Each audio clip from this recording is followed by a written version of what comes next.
Testing 1, 2, 3. Look alive, sunshine. You know what it is. I'm your host, Shadow, and I hope you guys are having a fantastic Sunday.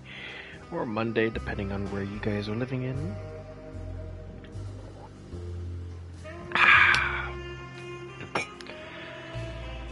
We are back with Alone in the Dark, and we are going to continue where we last left off. Chapter 2, Lafayette Cemetery. And without any further delay, let's just jump right into it.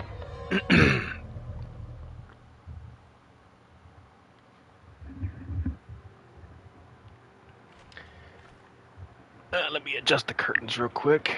It's pretty dark. There we go.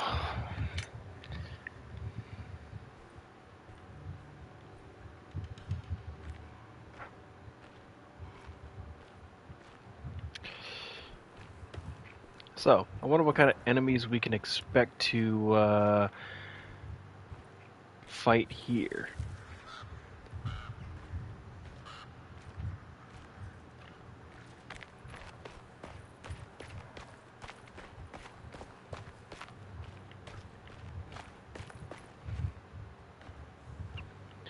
What's in here?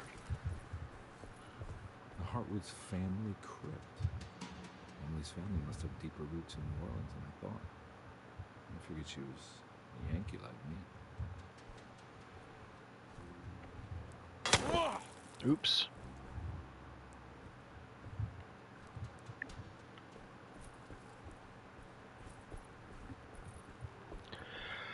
Nothing of importance here.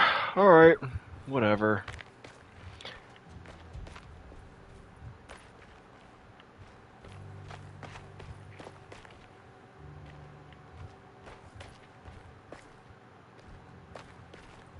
A throwable?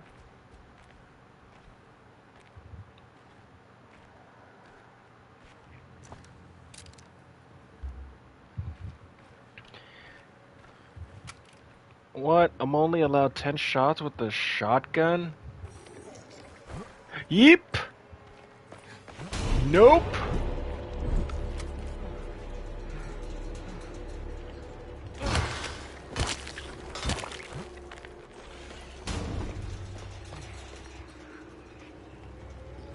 Yeet!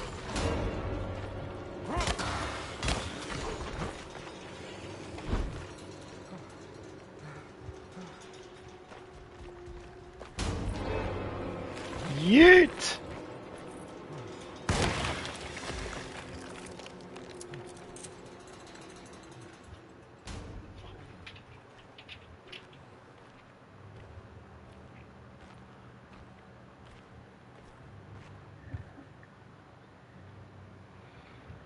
Now what do we got here? There's something missing.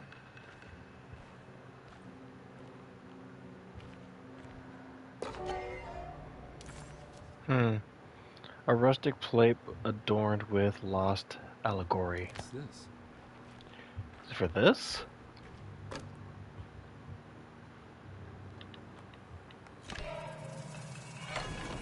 Got it. That was fairly easy.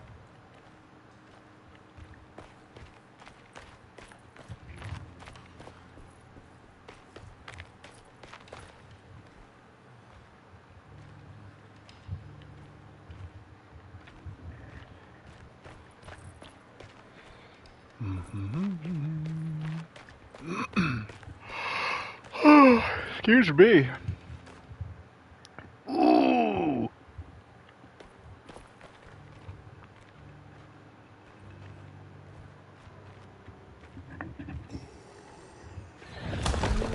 Oh, jeez.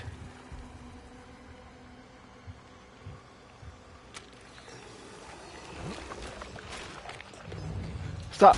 Hammer time. How the hell did you hit me?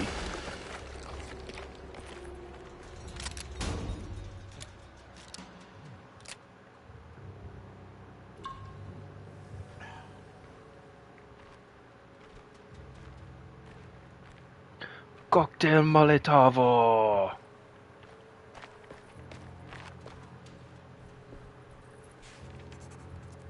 It was the chapel Jeremy had mentioned in his book.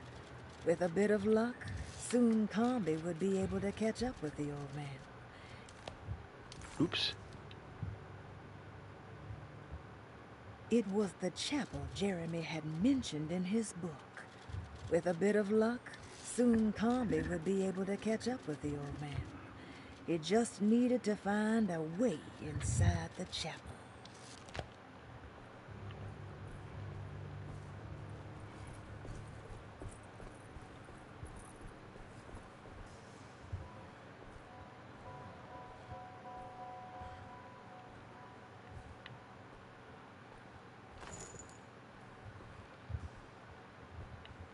I see some goodies over there.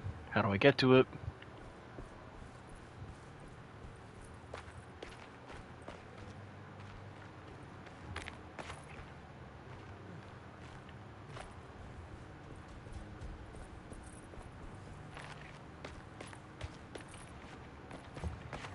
Oh, this is where I came from. Excuse me.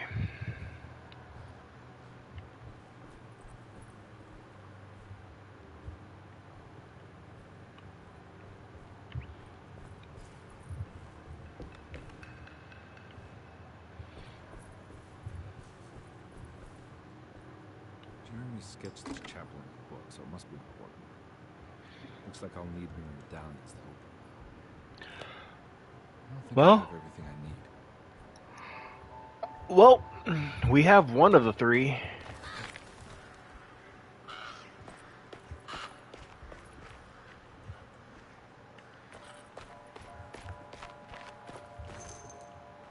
Pistol bullets, I could always use more. If only I had like a satchel to carry my bullets in. Could have more.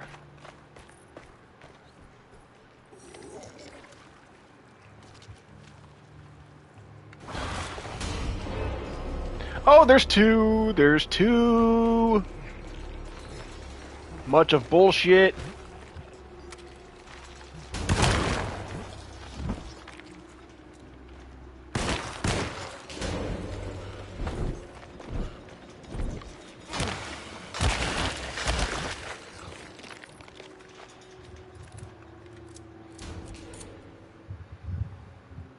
Yeah, I am the greatest.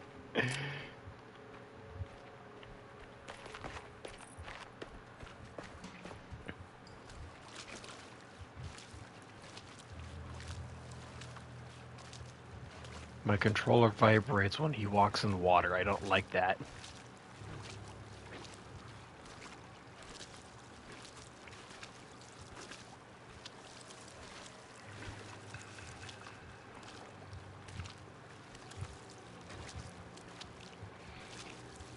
Oh no, just take your time, why don't you?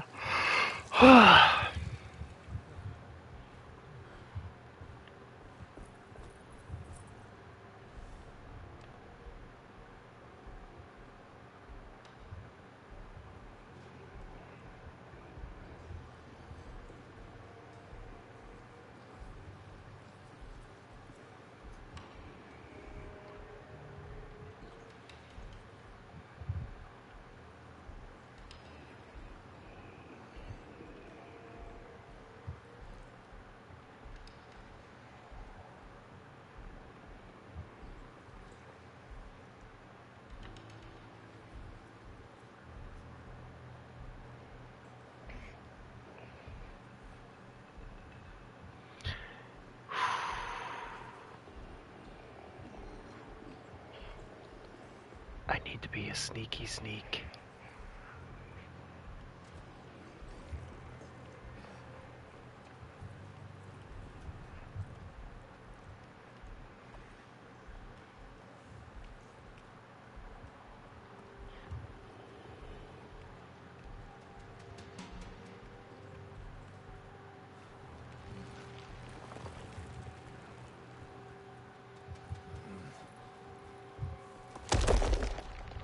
It's blocked.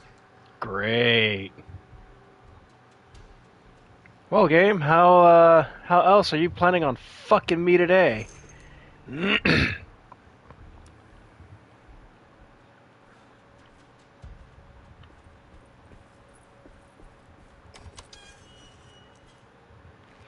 You've got a Molotov right there, got a melee weapon there.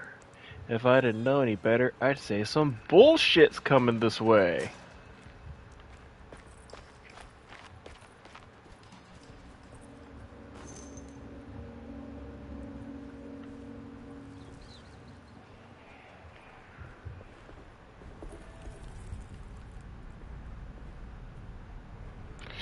I don't want to be here.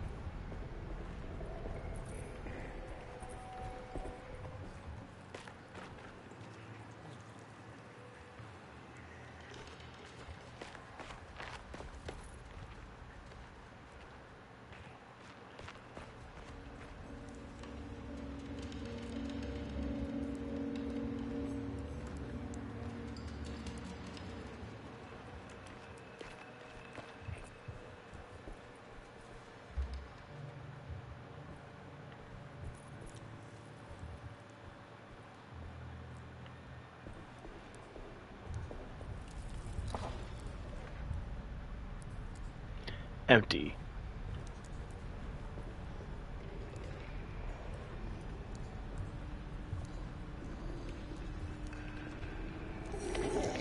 Yeep. Fuck off.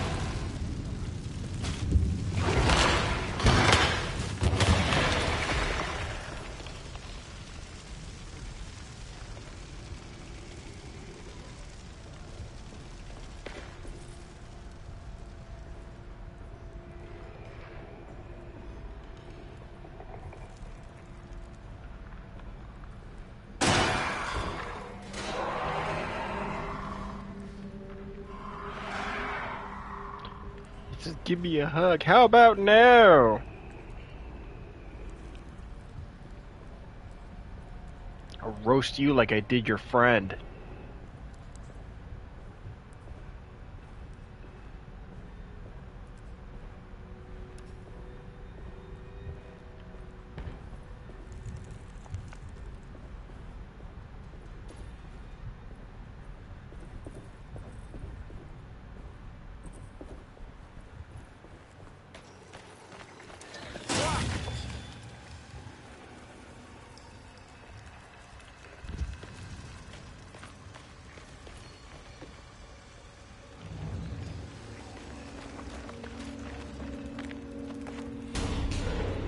Oh, there's two of you. Yeet.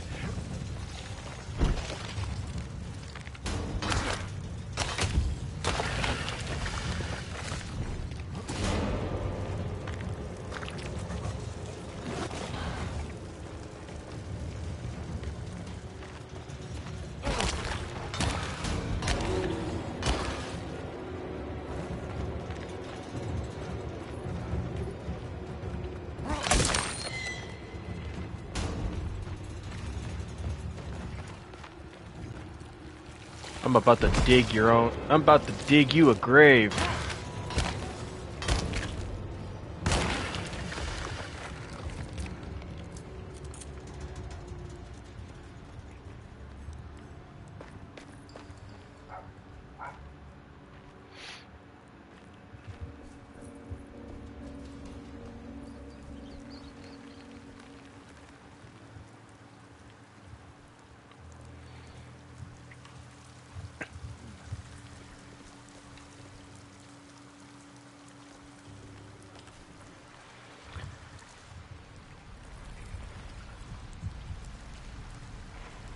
Ugh, more water.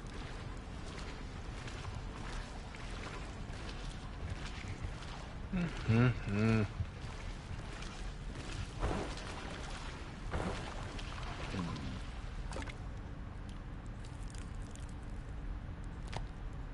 don't think I have everything I need.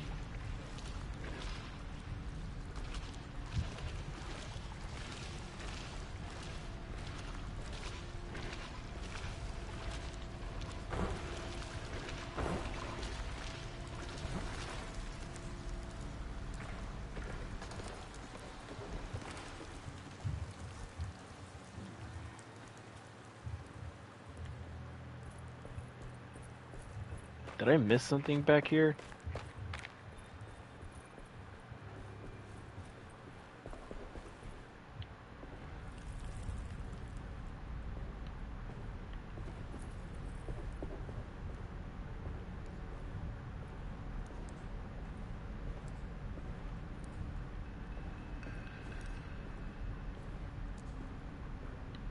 Oh, duh.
And I got an error, something popping up for save data. I'll check it out when I have a chance.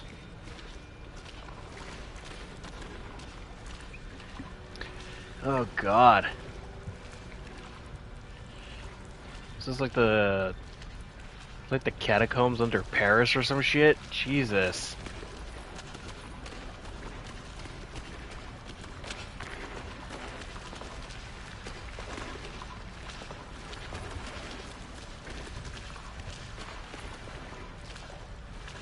This is just like that one movie, As Above, So Below.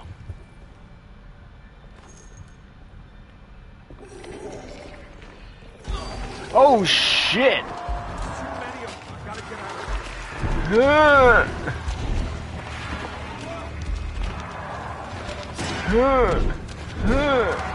Bob and weave, mofo! Oh shit, oh shit, oh shit.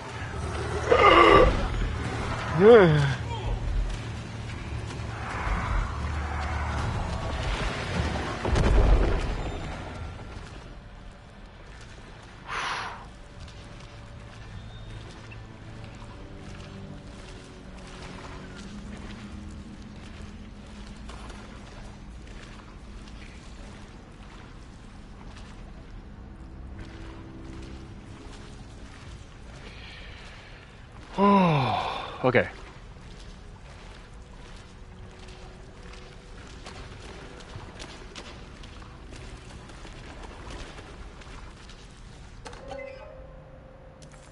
Oops, I did not mean to do it. Alright, now we can go back to that door that requires the 3 circles.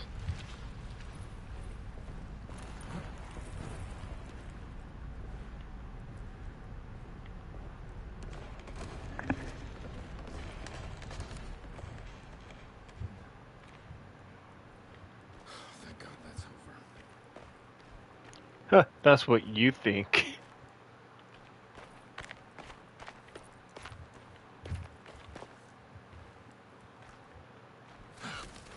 Oh, Jesus, goddamn bird!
Hmm.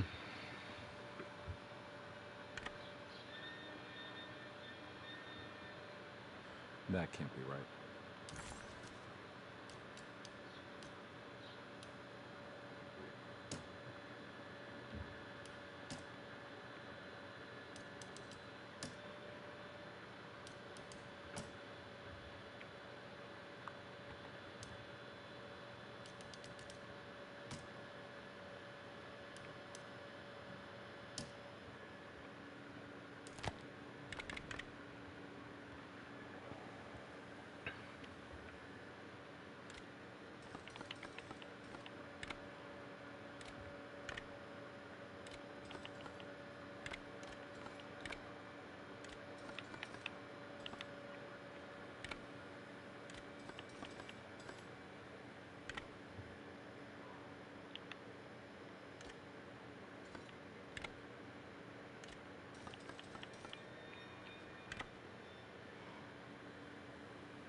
Hmm.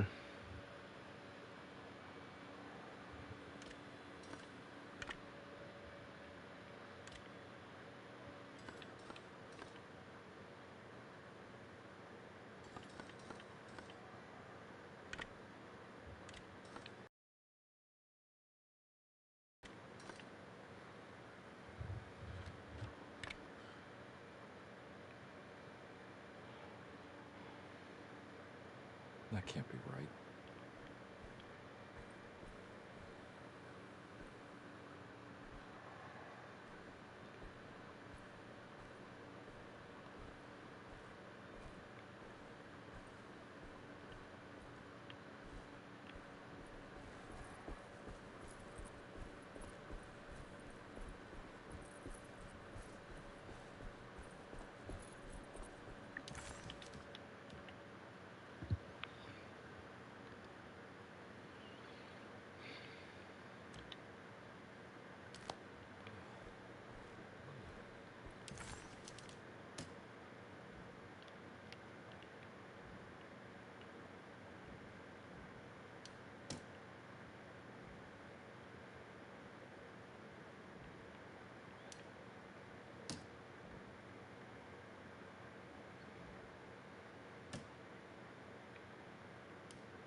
Bork, bork, bork.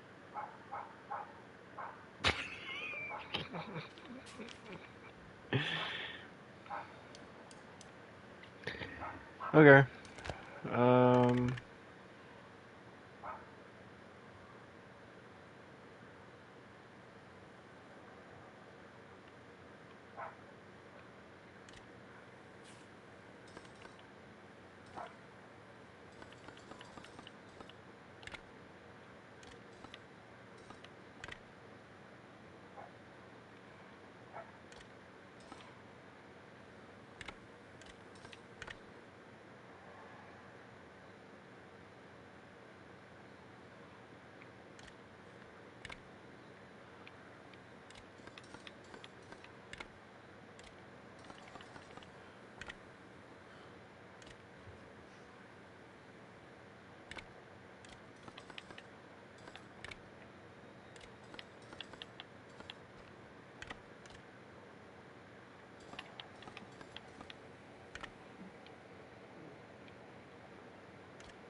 Do I have to form the star that it's trying to form?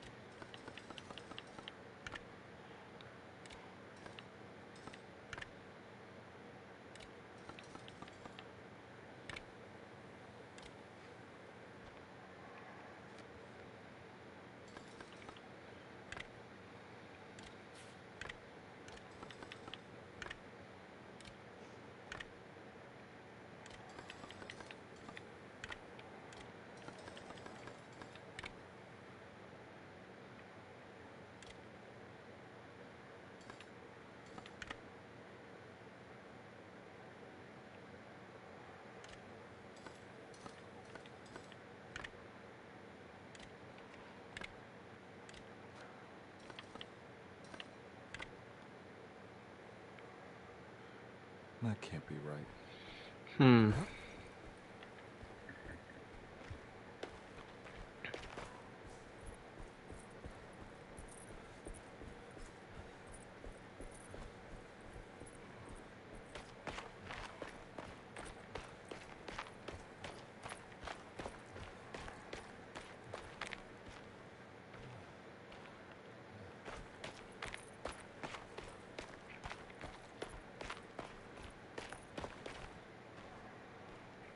This doesn't look good. Oh no, it does not.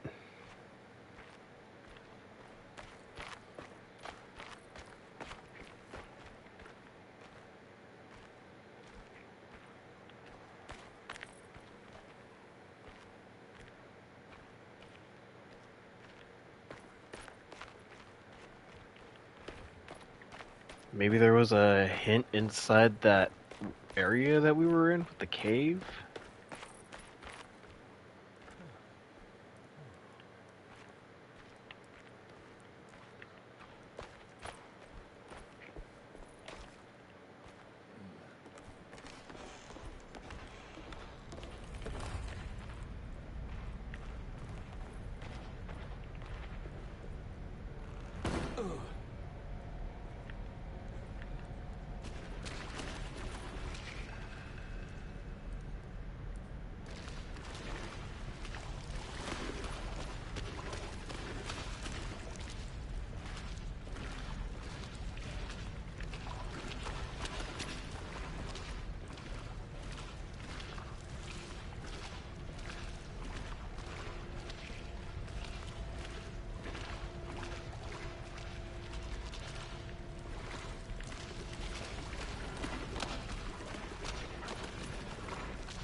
Oops.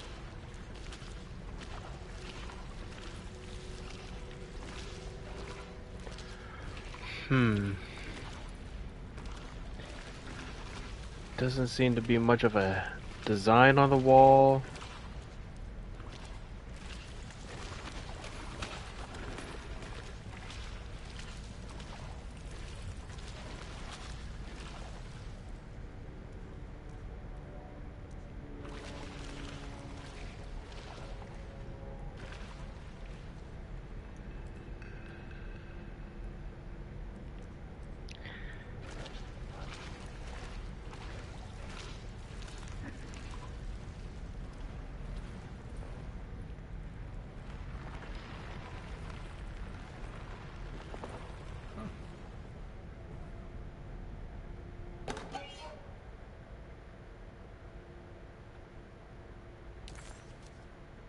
Dying with dignity.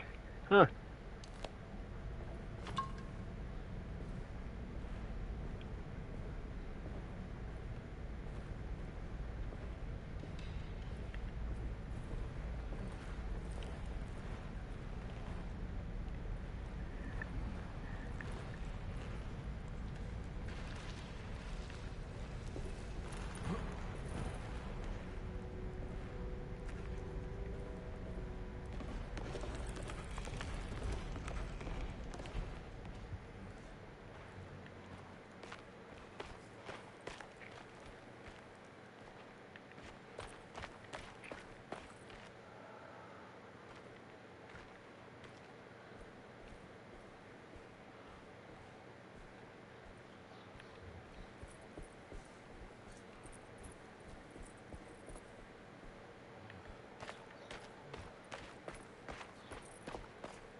That can't be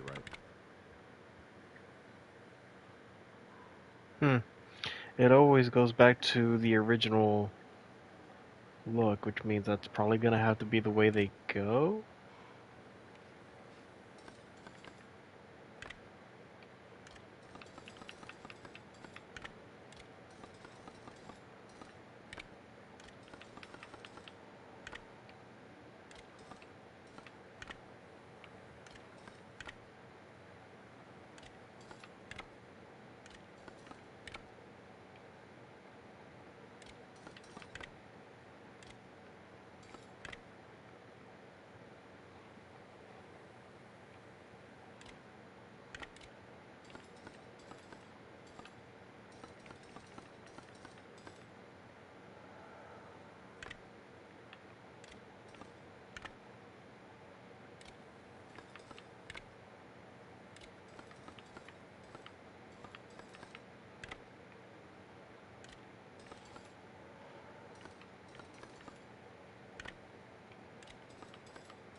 That can't be right. Hmm.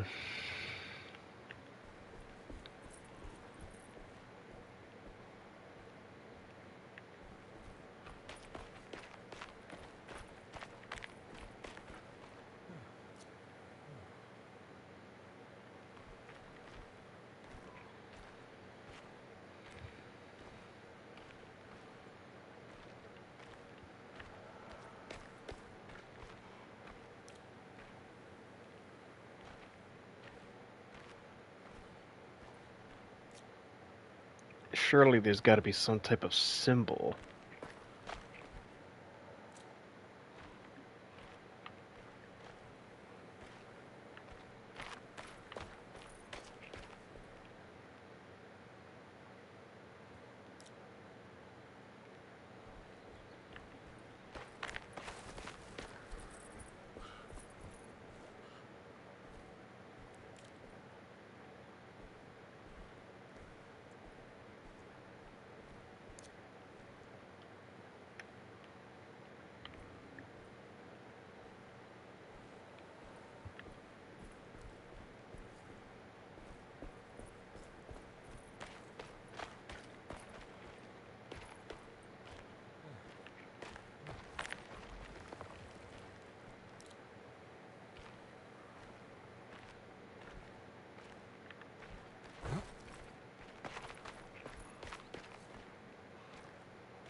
And we're back at the beginning.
Ow.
Nothing out of the ordinary.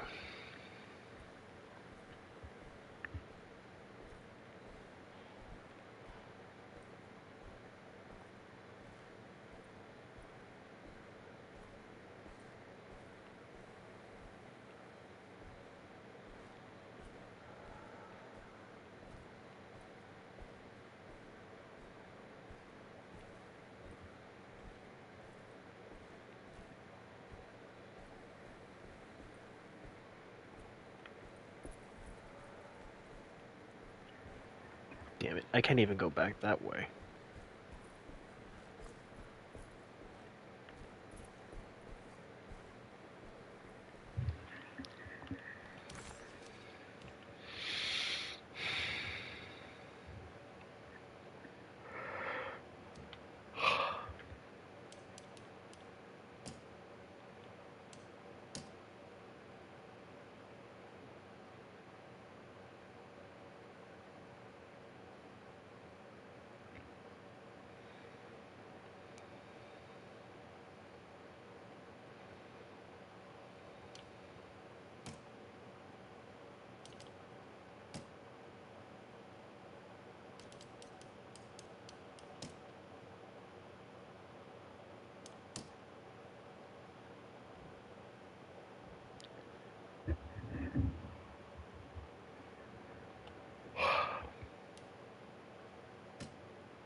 I can't even turn the thing around. What the hell?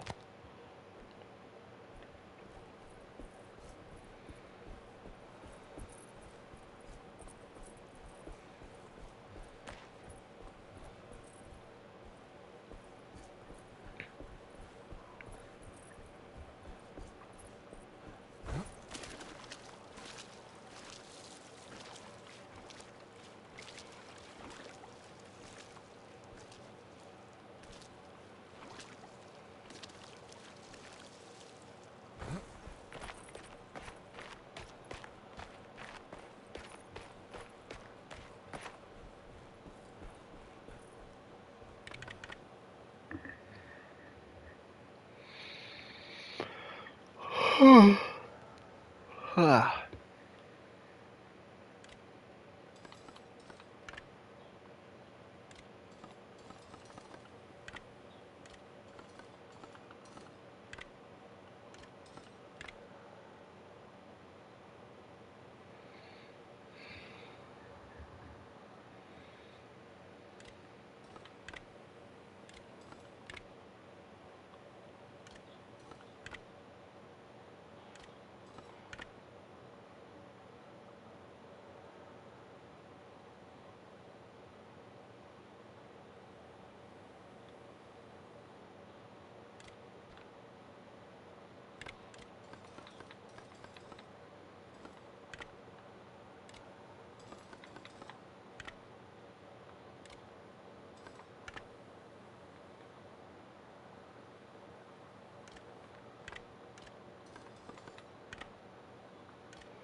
Please don't touch her.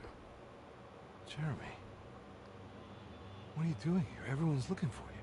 I know, it's all a big mess. No one understands. I'm just trying to keep evil at bay. Just for a little while longer. You've got to come back with me. Your niece is waiting at Derceto. Emily?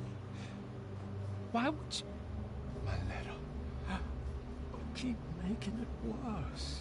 What is going on, Jeremy? How is any of this happening? I made a terrible promise with someone. The Dark Man. Who is he? No, don't say his name. He can hear us. He's always listening.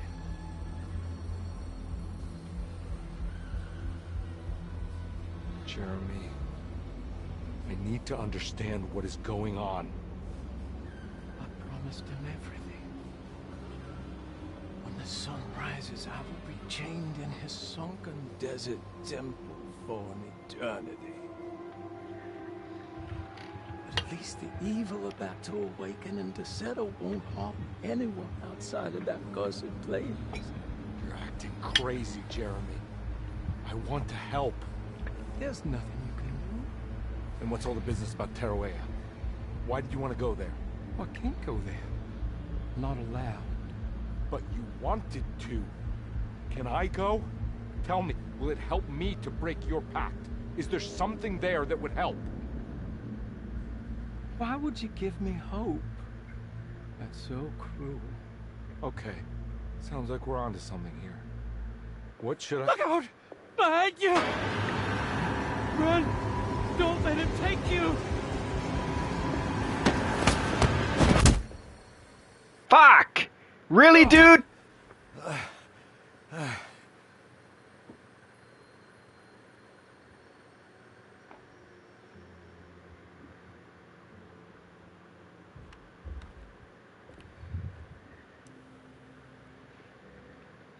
I've seen so many strange occurrences lately. Memories explode into existence and then burn out like tired glass bulb filaments. Dreamscapes crash down from the stars and sink into the sea. Doors that lead to nowhere and absolutely everywhere at once. With all this reverie, I want to think there's a chance that you found a way to remain alive in some way I cannot fathom. Just like I've learned to navigate with my talisman. Maybe you, with all your knowledge, you somehow knew a way to find me again. Perhaps in Tarawea. All my love. Jeremy.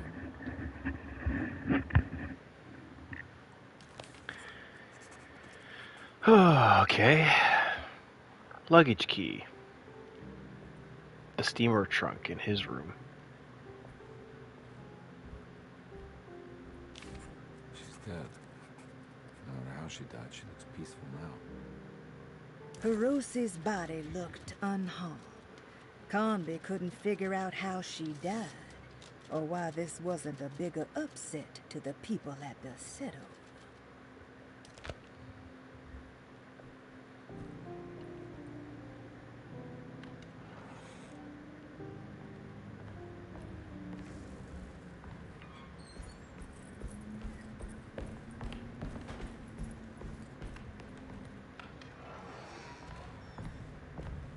So if there's something useful in here.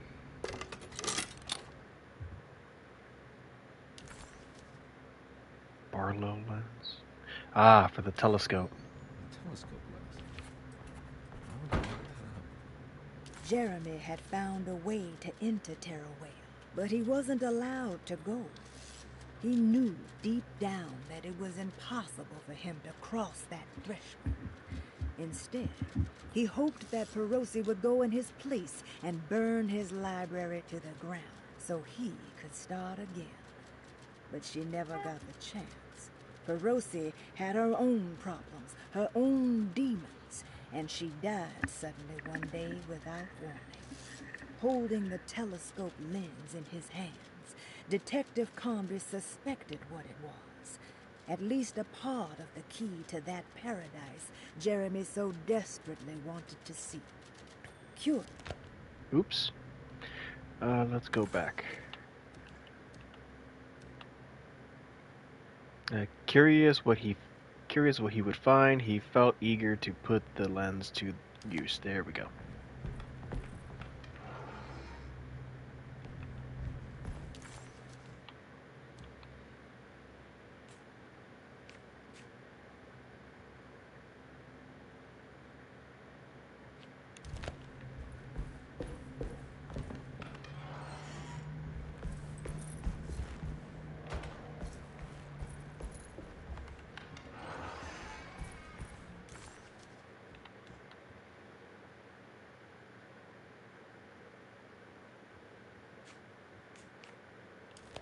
First floor.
There we go. Now we're making some progress. Whoa. Find the talisman coordinates to Tarawea.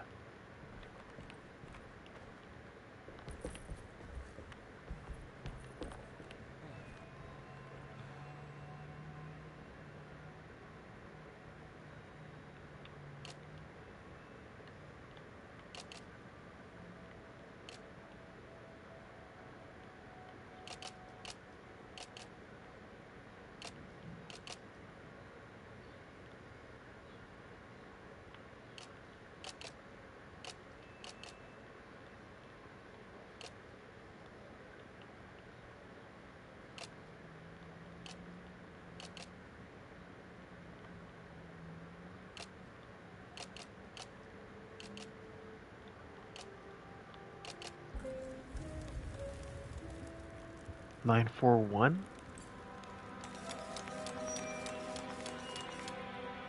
what's going on?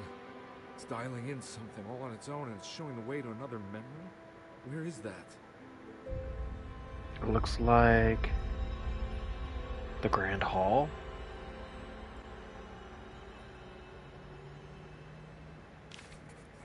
Another world seeping into Deseto. Was this a taste of that mysterious Tarawea?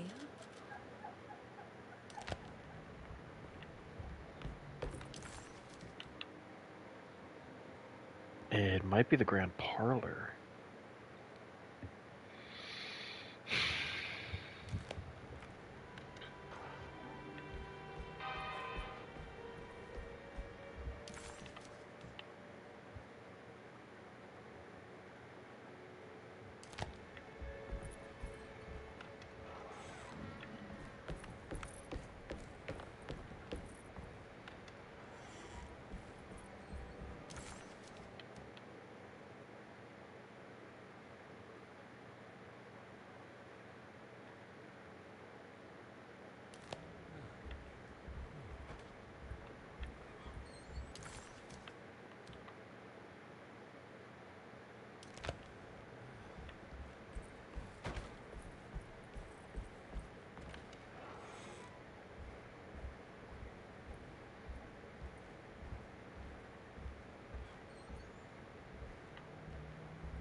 Here we go.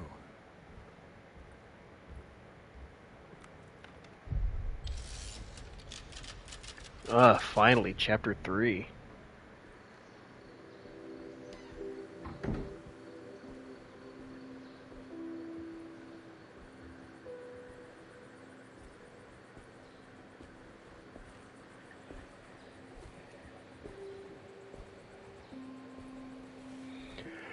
I'm glad to see you made it. I had my doubts, but the hope you instilled has yet abandoned me. I guess this must be Tarawea. Who are you? My name is Juan Luis Jorge, and this is indeed the convent of Tarawea. You'll have to excuse me, but Yermi never got your name. The name's Edward Carnby. I'm a private investigator. You're not a patient, are you? No. I'm the author of a book that Yermi once found important. How does that work? Are you part of this memory as well? Is this even a memory? I think calling me a manifestation of Yermi's subconscious would be more correct. And so is the convent of Tarawea. I'm a man Yermi has never met, and we are in a place that he has never been. Okay. So are you here to guide me or something? I have no more purpose than you do. I simply am. I will happily help you, of course, if I'm able. If you are already somehow part of Jeremy, why did he want to come here? Isn't he sort of here already?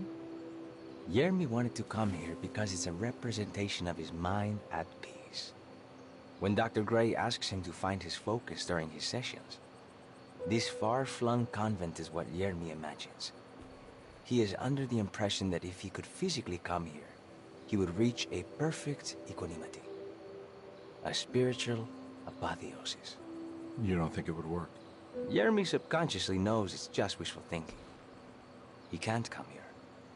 Despite the pathways opened by the Dark Man between Derceto and Yermi's psyche, it's simply not possible. But I'm here. Indeed.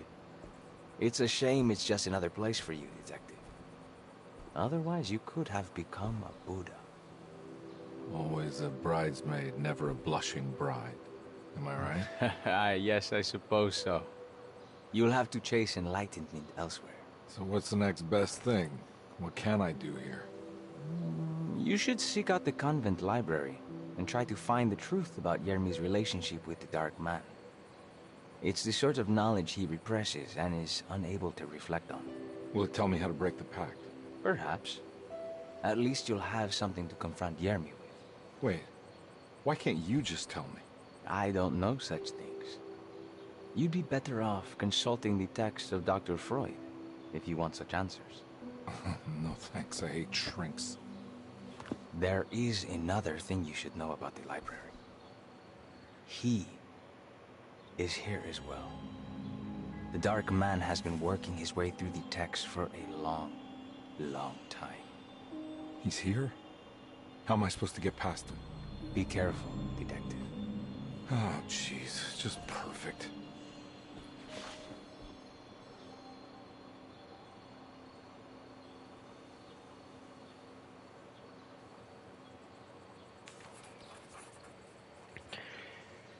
Ah, it's always one thing.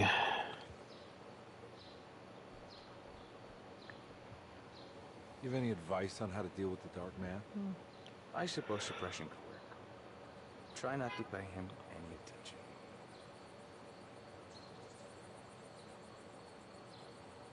I know you said Jeremy's never been here, but does this place exist in real life? I think it's supposed to be Mexico. But I am not certain of Tarahuega's origin. Well, good to meet you, Juan. I'm going in. May the gods be with you, Edward de Vilban.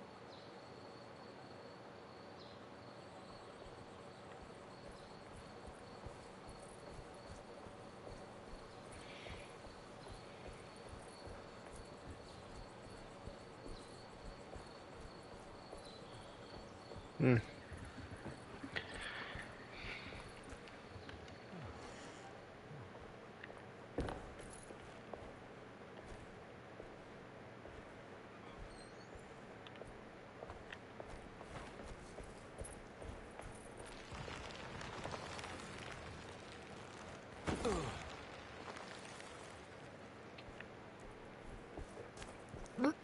Excuse me.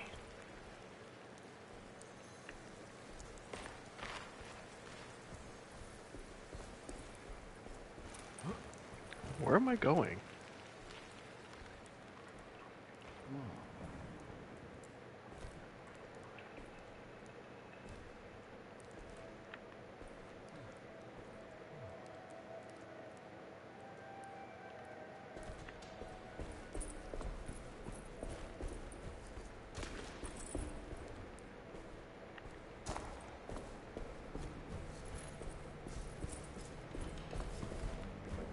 There's something missing. Hmm.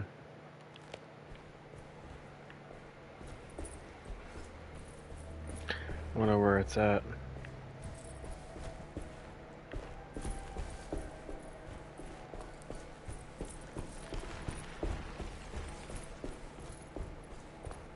Nothing here.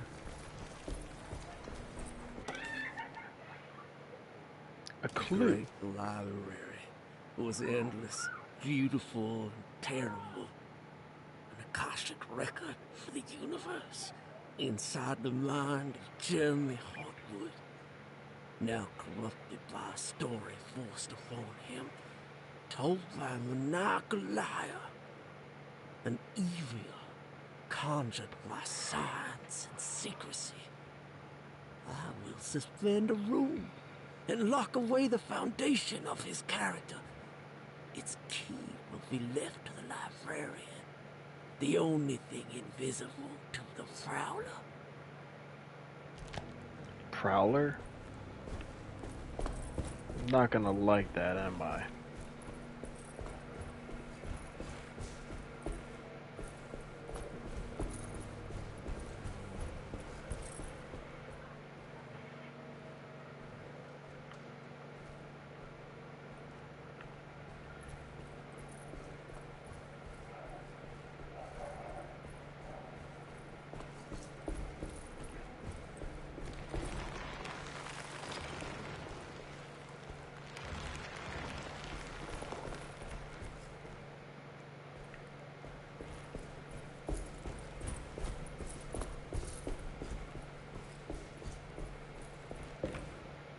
There's something missing.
Where do I have to go?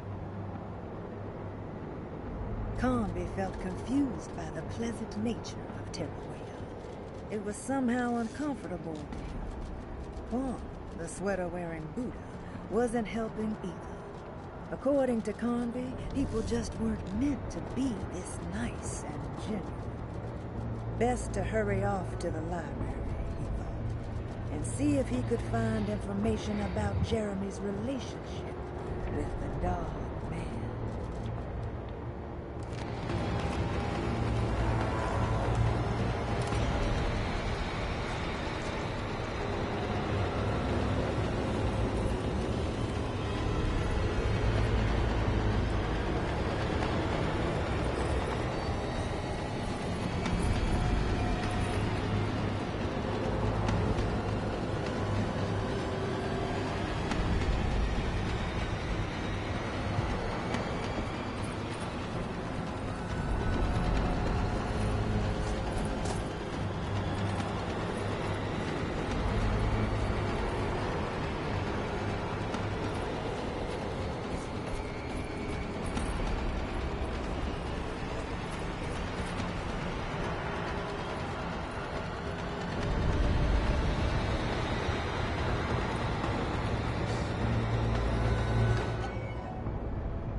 Shit.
Go up.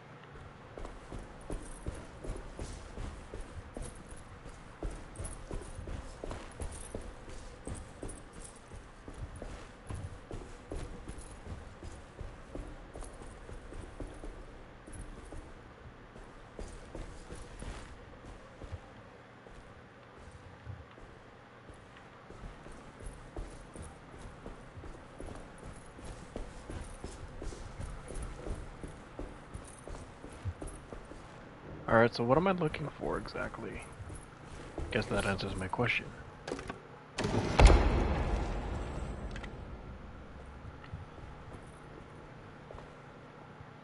It was in the hot autumn that I went through the night with the restless crowds. He was a kind of itinerant showman who held forth in public halls and aroused widespread fear. The New Orleans address of the event is lost, but I remember distinctly the Prext Shipping Company pressing their contribution. Hey.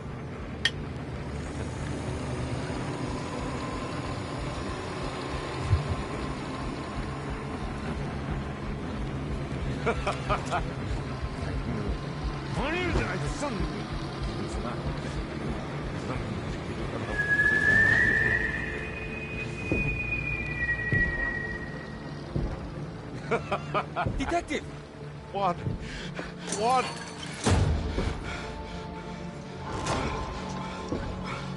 I hope you found what you were looking for. I fear there is no going back.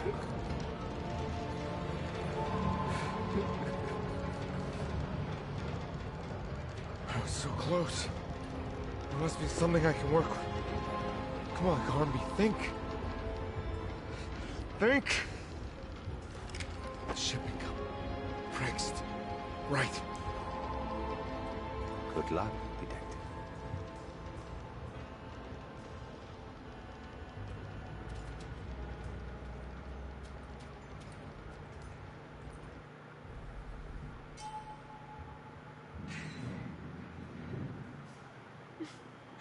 Well, thank God you're here, Detective.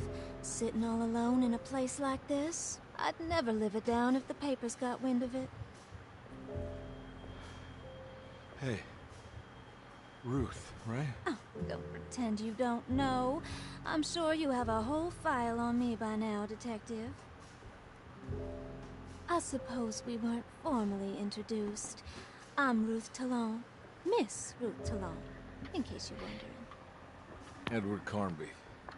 Enchanté.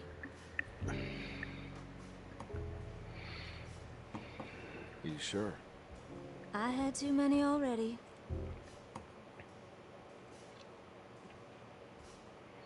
Nice. It's good. I know.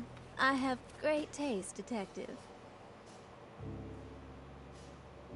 I heard you're trying to break Jeremy's promise to the Dark Man. Yeah. Do you know anything about that kind of stuff? No, but it makes you wonder. If he made a promise, can't he simply stand by his words?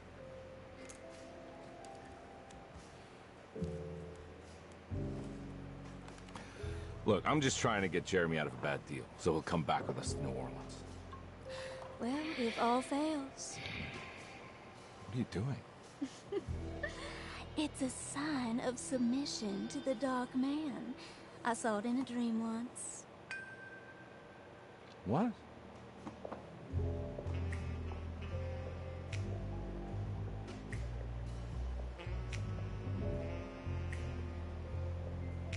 You don't know the Prext Shipping Company by any chance? I do. They made big money during the war. Their waterfront office is just over there. How did you do that? Do what, Detective? Bonne chance. Hey, have you seen Emily Hartwood anywhere? Are you trying to make me jealous, Detective? No, I haven't seen your doll anywhere.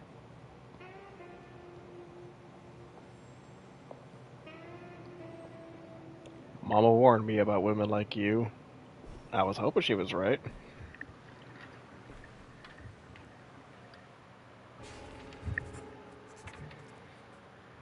Matchbook. Hey, we unlocked another secret. New Orleans lies southwest of Derceto, along the great Mississippi River. Its old town, the French Quarter, or the Vieux Carré, is home of the proud and often rich Creoles. Wrapped around this center, you will find a large and eclectic city full of people, including the most mundane dock workers, reckless gangsters, jazz-crazed flappers, and of course, the mysterious voodoo people. At night, you can stand on the lakeside of Derceto and watch New Orleans glow like embers on the horizon.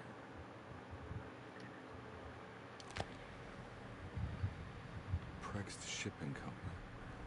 According to the book in Terroria, the Dark Man is connected to a performance that Jeremy went to somewhere in the world. I don't know where to go.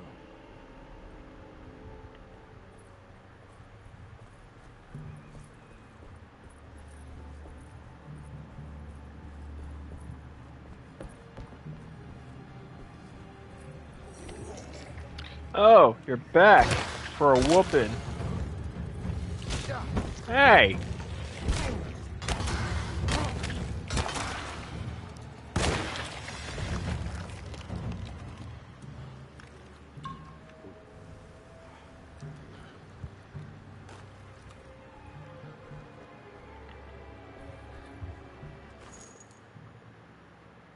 Oh, please tell me it's what I think it is. Please tell me it's what I think it is.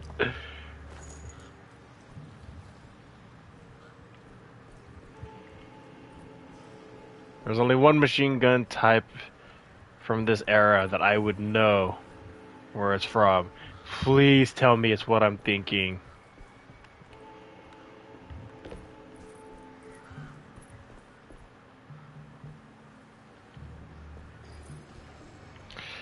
I've had about enough of you guys. No, seriously, I've had about enough of you guys.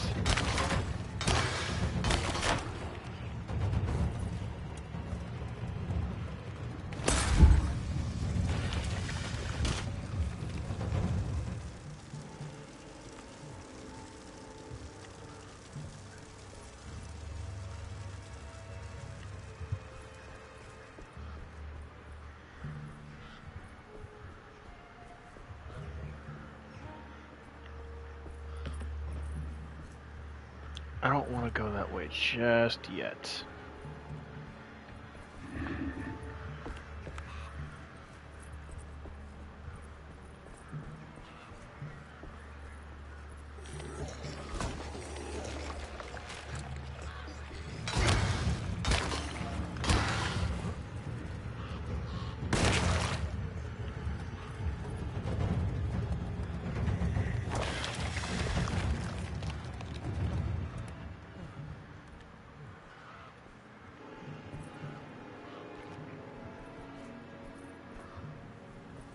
There must be another way inside.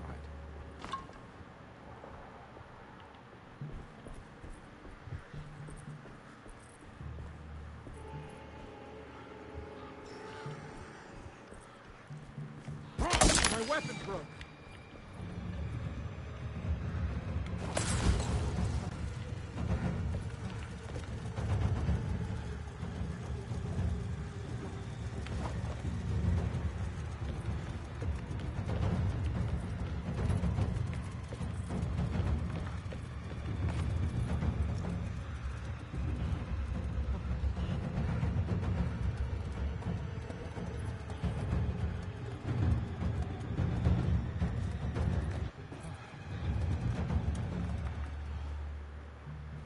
I need the key.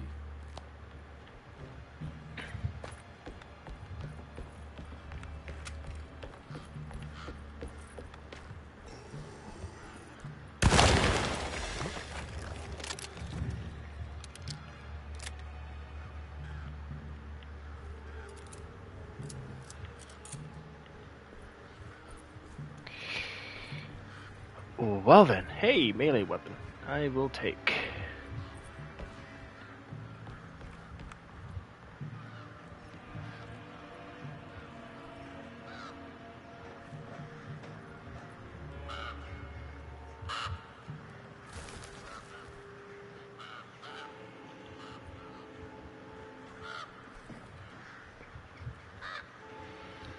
Okay, guess I'm going down this way.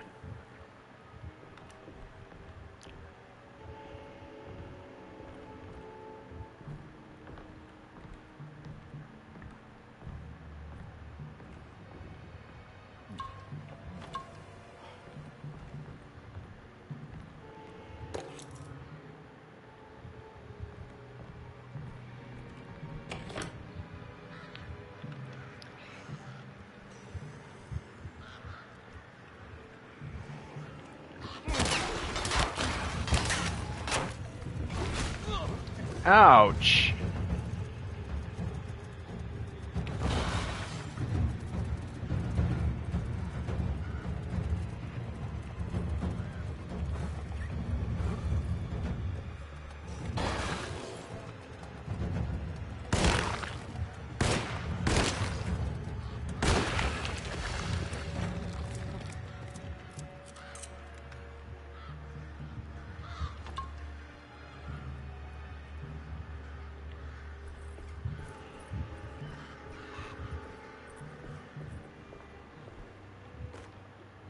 There we go. The sewer system has a tunnel running right below Preg's shipping company. I bet I can use it to get inside. Oh, I'm sure we could. But why waste all the good resources that are just sitting by?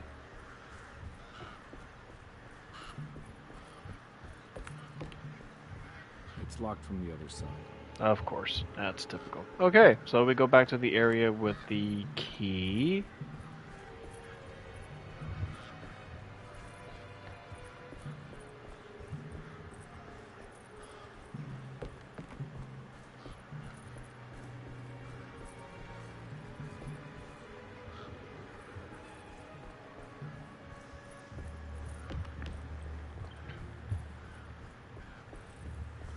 Yeah, I'm sure Nolans is good this time of year.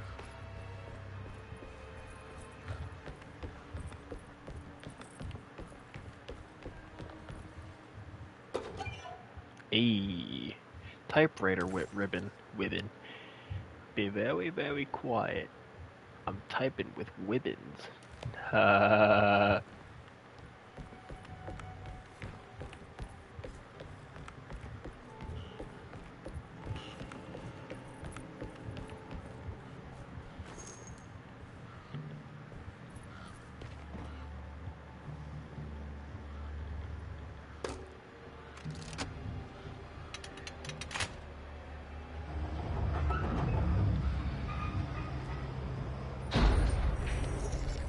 All finished.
Ugh, I gotta play in the sewers.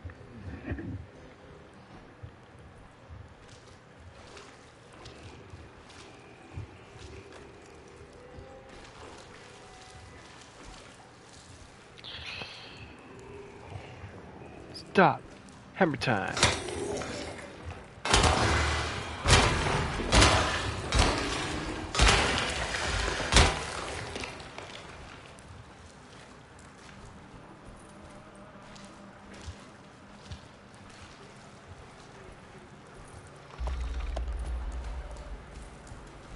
What was that?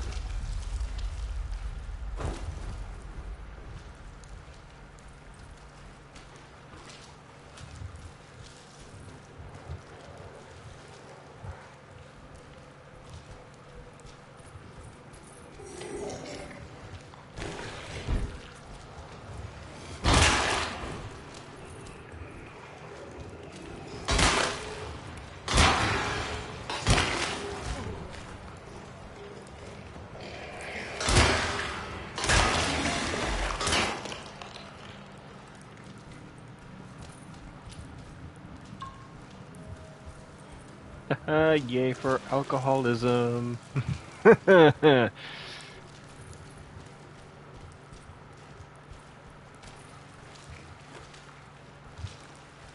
I found a pipe.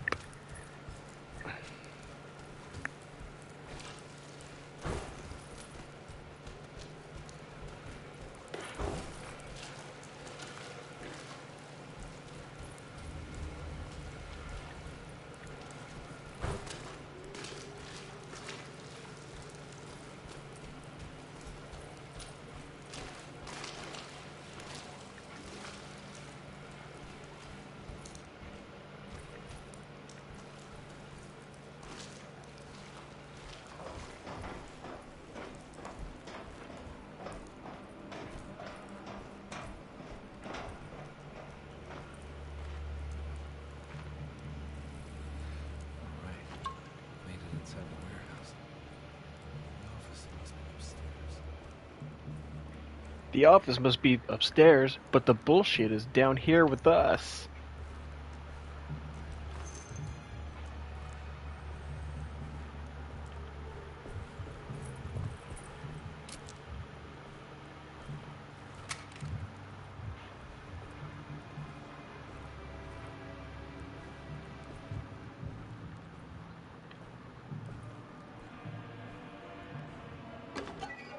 Severed horn.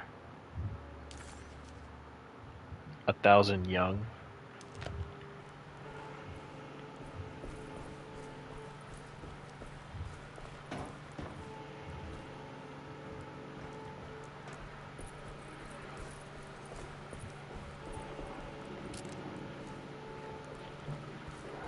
Yeah.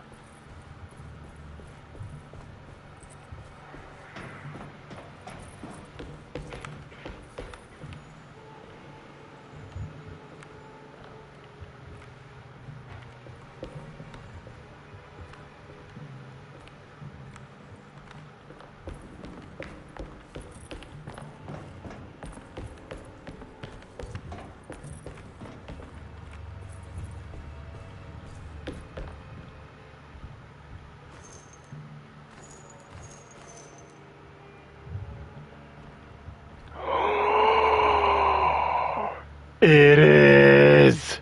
Yes! Hey, I always wanted to try one of these. Yes, me too, actually.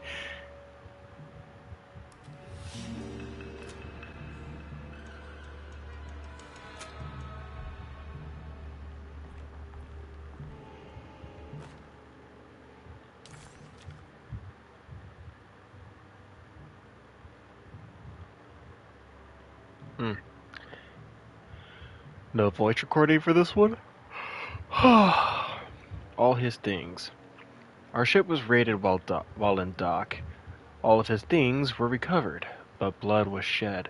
Several men were carried into the Mississippi River and drowned by the ones who live in the deep. All items have been signed and delivered. Now best keep the paper safe. What is left, later is right, and hell is back again.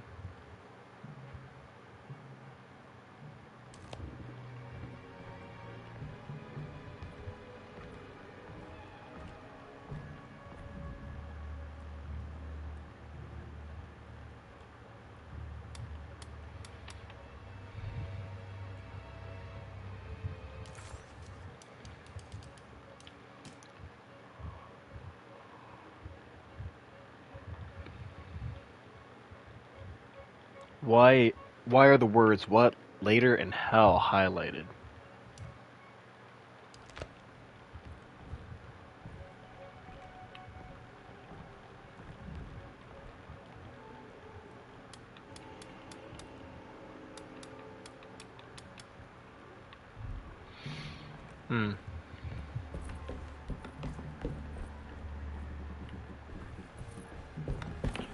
I wonder what the hell Emily's going through right now.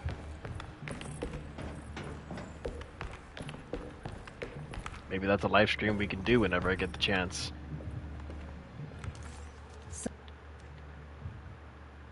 Somehow, Comby was back in New Orleans, close to the docks. He could smell the pungent aroma of the Mississippi River. In front of him was the Prext Shipping Company. According to the book in the library, he should find the address to where Jeremy first met the Dark Man inside. And I bet it's somewhere in that safe.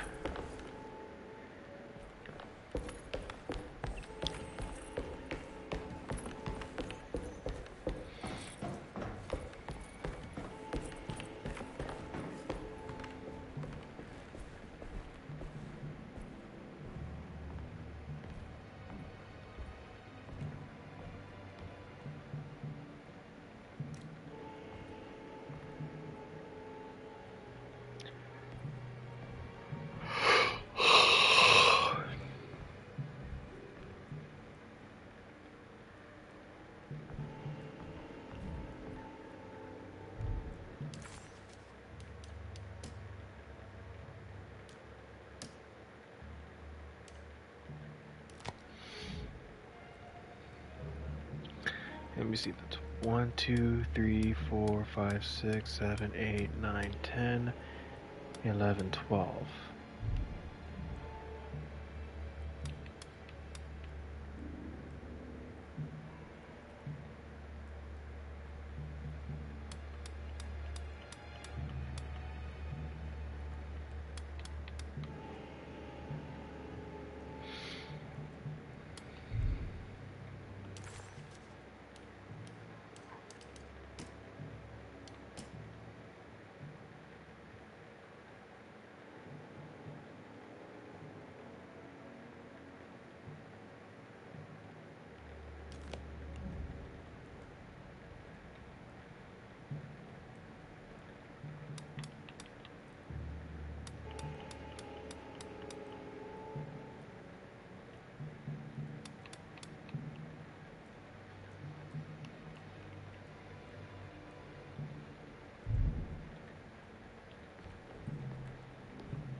Hmm.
did you first come to understand such things, Senora?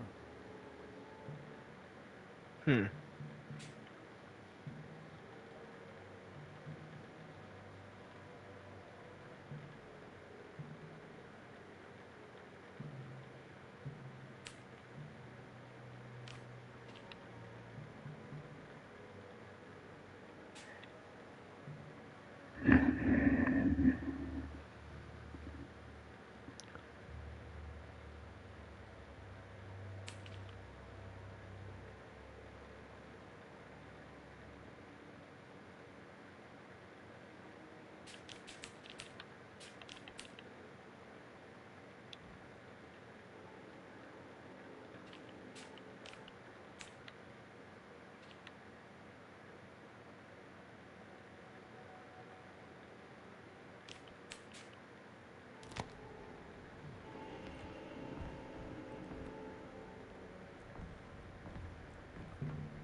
It's the only thing in here.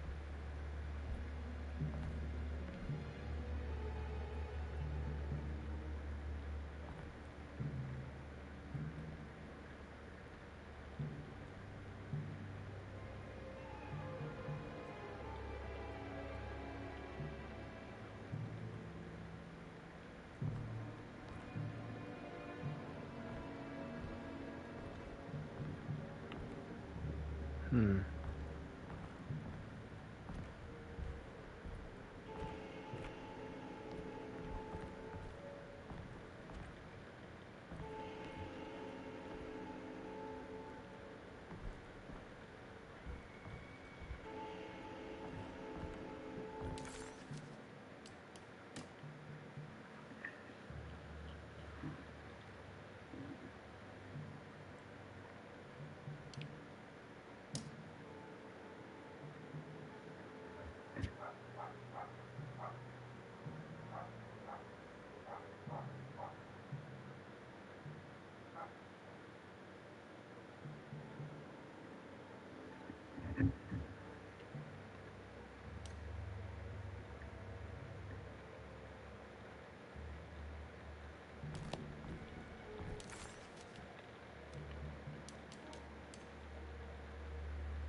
Hmm. What is left, later is right, and hell is back again.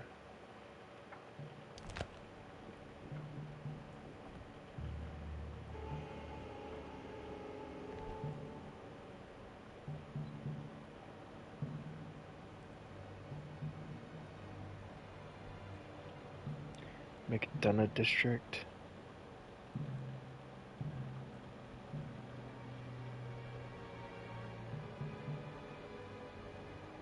Municipality. I-6. What is that? M4, M2, M3, 6, 5, M5.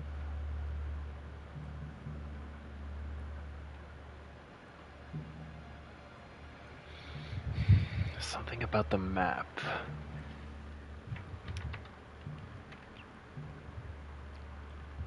What is left, later is right.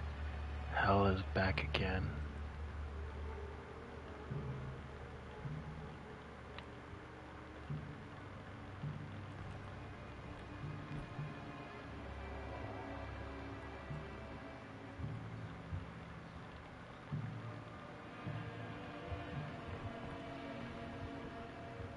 Hmm.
Hmm.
Oops.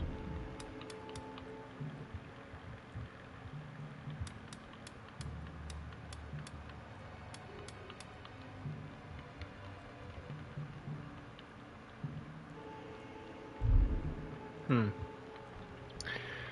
What am I missing?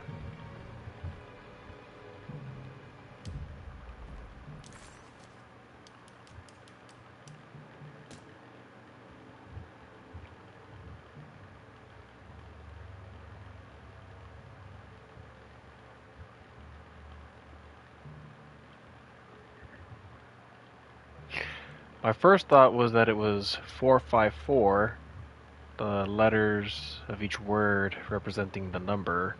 That was wrong.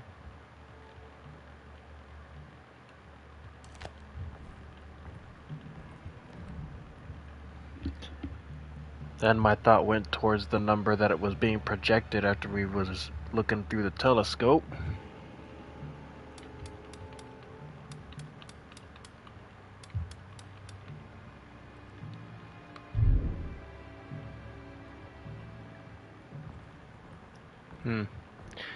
Can't think of anything.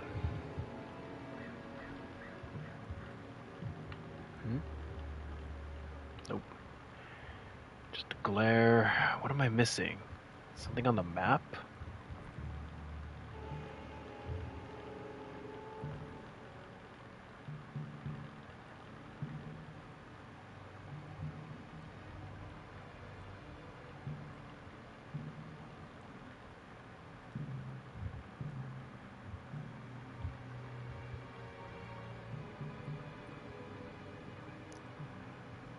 Is it 5, 4, 2, 3?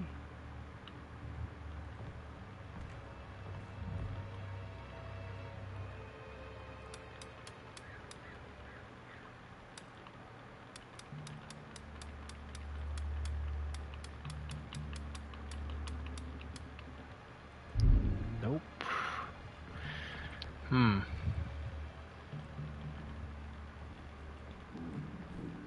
There's nothing down there that would represent a clue.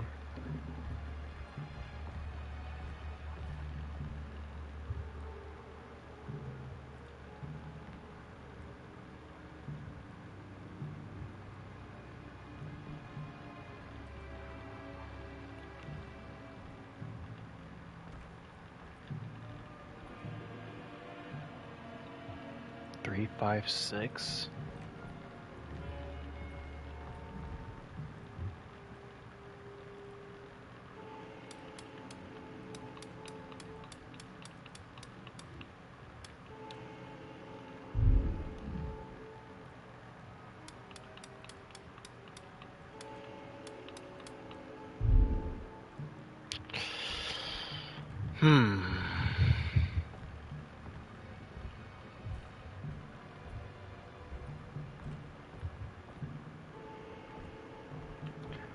What am I missing? Nothing out here, nothing out here.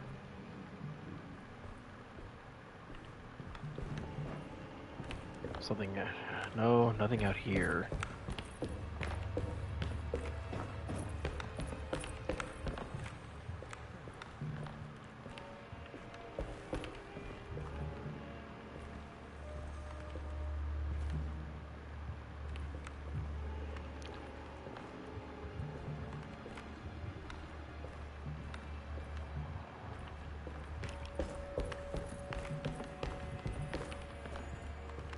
Nothing on the boxes that would indicate a clue.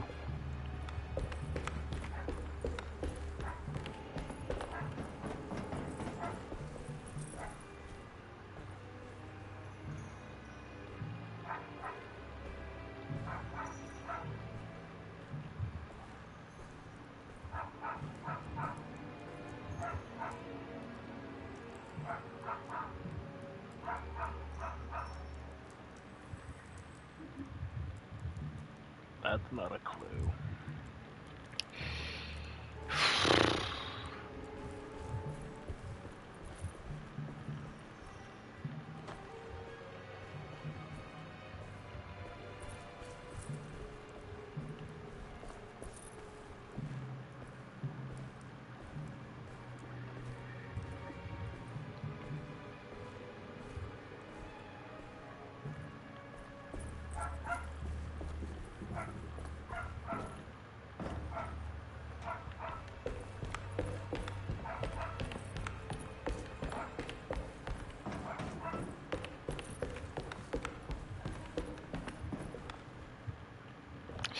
You know what?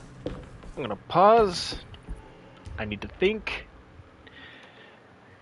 I'm gonna take a quick bathroom break, so I will be right back.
All right. Let me take a look at that thing again. Alright. I do believe what later in hell do represent the numbers.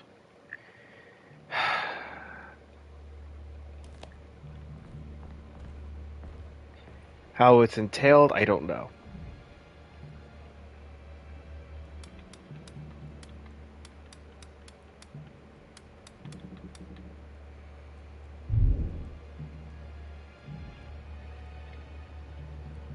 Is it the numbers on the dial?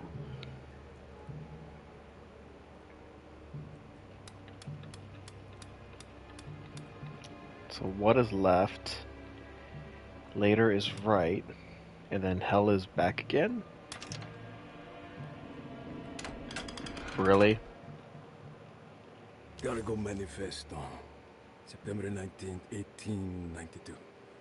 Breck Shipping Company delivered 4 steamer trunks, 1 Egyptian sarcophagus, and a large wooden crate belonging to the showman called the Black Pharaoh, performing at Gallatin Street.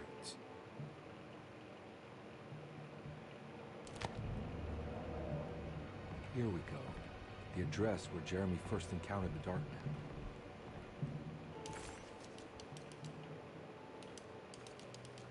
Man. Okay.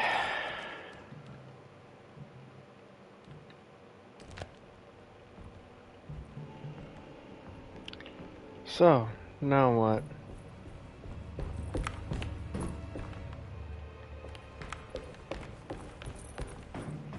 Do we have to go back all the way through the sewers just to get back to the main area? Or can we actually take these doors? Holy shit! Fuck off!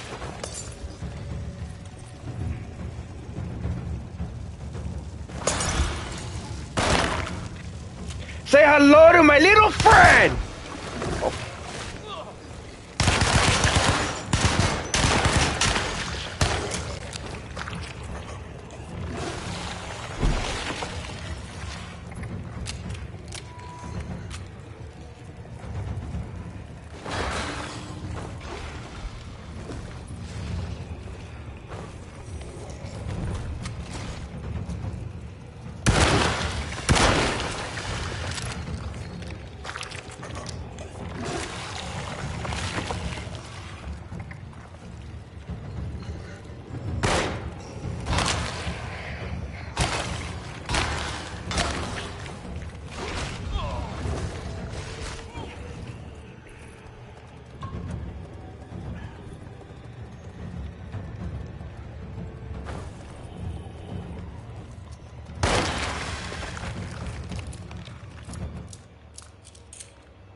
Fucking assholes.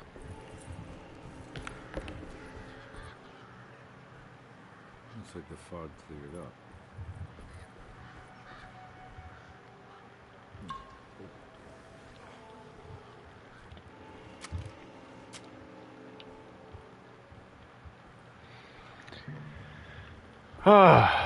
Okay.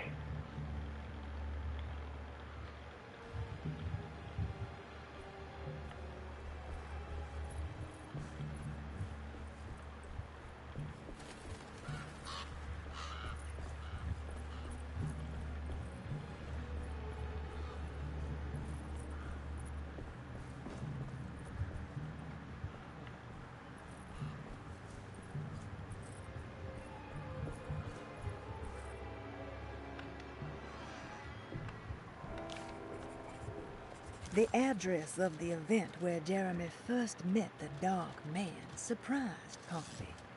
The infamous Gallatin Street didn't exist any longer, and he wondered if he would be able to find the right building. Was it still standing? Did it matter? Maybe this world was not just another place, but another time as well.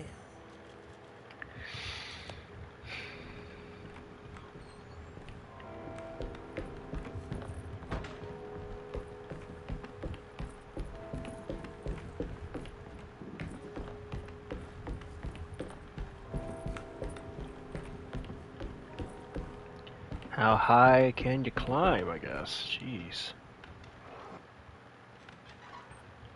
Hey, douchebag!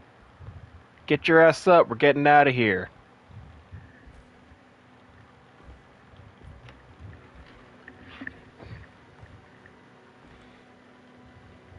You want to tell me what this is all about? Welcome, Detective, to the greatest show this side of the Mississippi. Now the hotel, the Black Pharaoh, the ancient magician who lived 1,000 lives and wore 1,000 masks. I can see why you settled on calling him the Dart Man. Saves you breath. So, you got scared by a stage magician, and now he's living inside your head. You can mock me, Detective. But you would be the crazy one to think his presence can be ignored. Look where we are.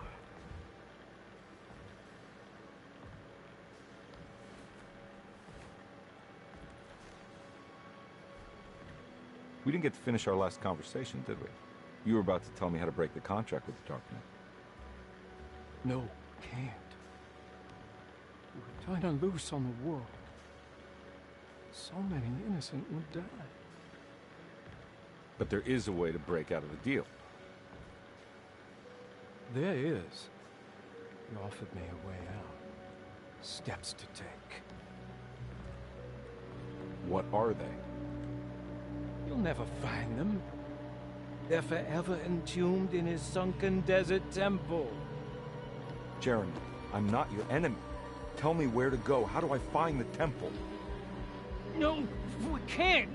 I have to make this sacrifice. God damn it, Jeremy. I'm gonna save you. Don't worry. Just who the hell does he plan on sacrificing? How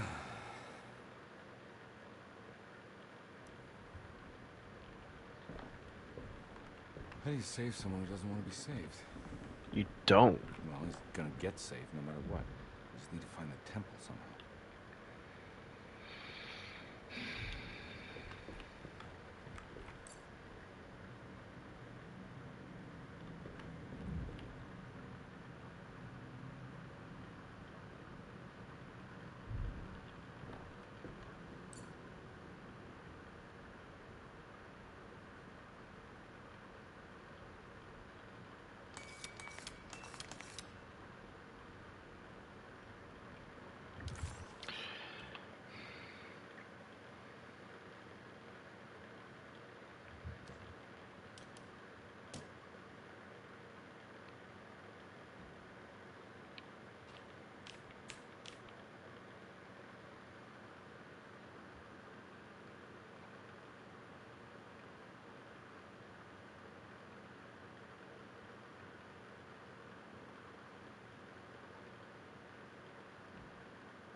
What was it? Was it archives? Was it a chapter? It was chapter 1, wasn't it?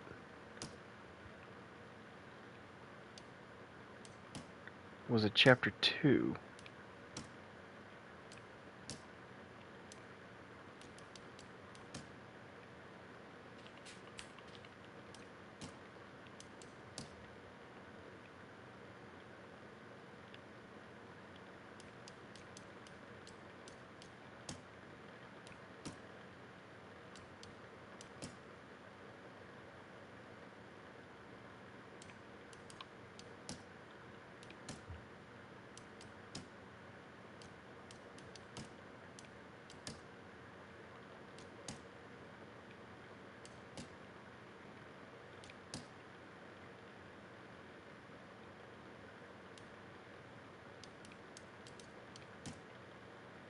Ah, here it is. Okay.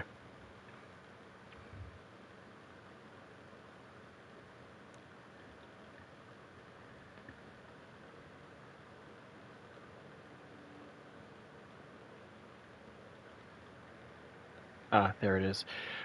So the zodiacs represent a number.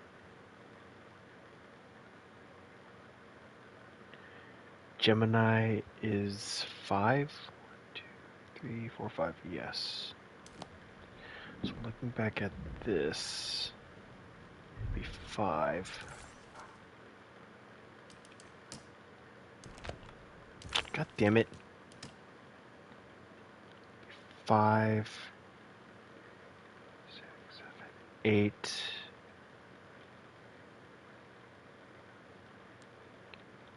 2, 5, 8.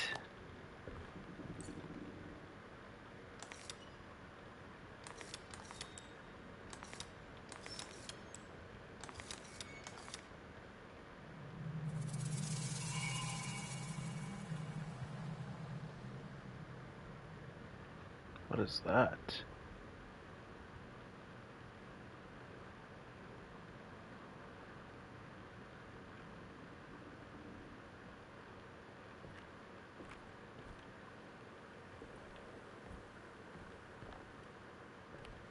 Is there anything else here? Did that just open?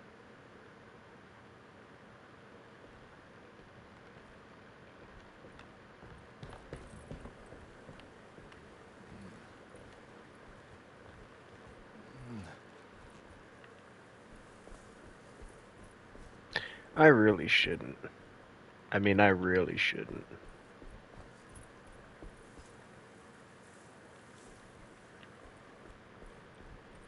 Can I still leave? I'm gonna leave. I'm gonna leave the room. Okay, good.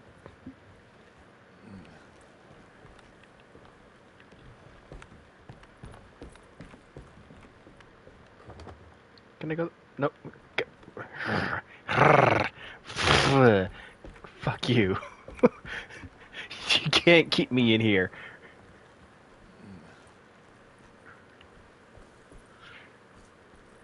God damn it. Well then.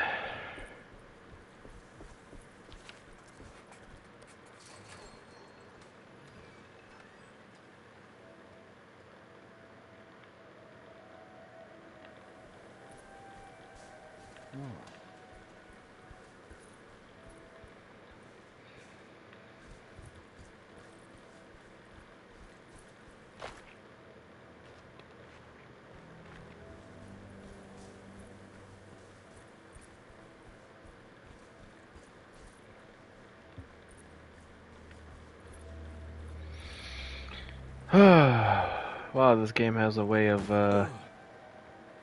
lose it, making you lose your shit.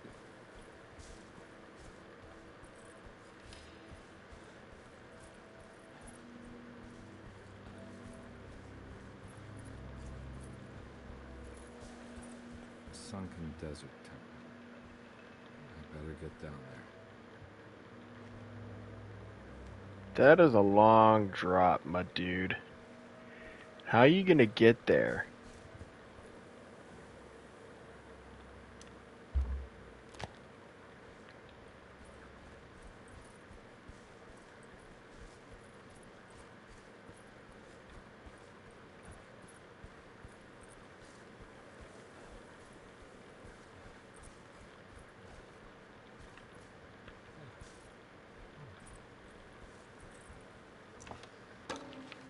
The Temple of Nephron-Ka lies under our camp. Despite all efforts, that unholy site did not collapse, but sink beneath the sand. The pharaoh is long dead, his name meticulously stricken from all ancient writing. But that stage meant for blood and terror remains. The temple is said to be lightless, built to harbor all the haunters of the dark found in the very depths of our universe. Calling on the gods meant creating a bridge between our world and theirs.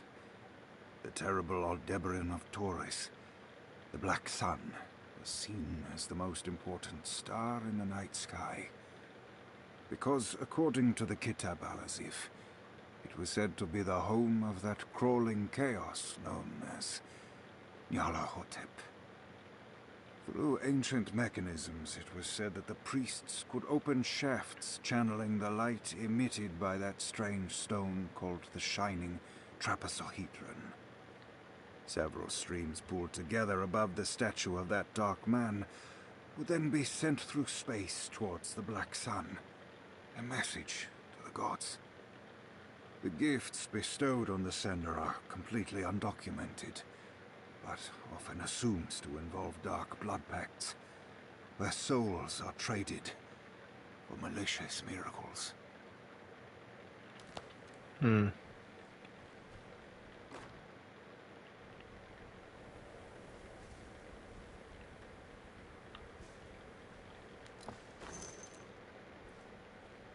Give me one machine gun cartridge.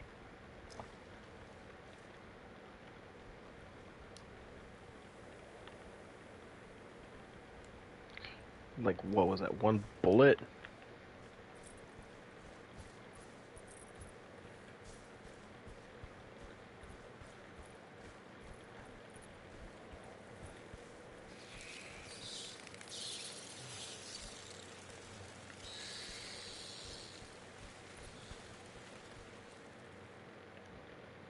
Here we go.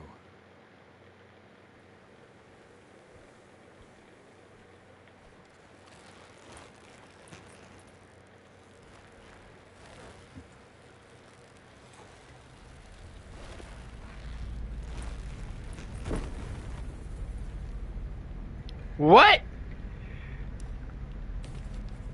Nah. No, this game is so full of shit.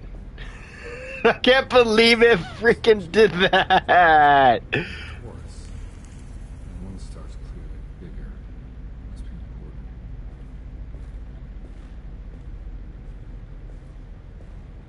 I got a feeling this is where the contract is hidden. How do I get to it? Well, if that telescope was any indication, I'd have to say you'd have to realign these lights to make it look like the star formation. Isn't there something in this book? Yeah, that's it right there. Bottom left. It's practically the same formation.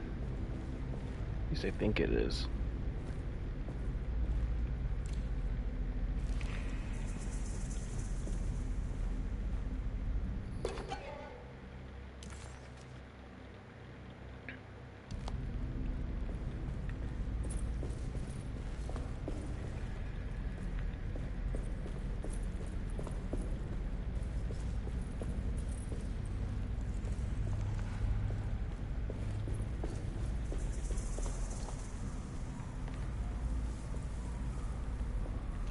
Weak.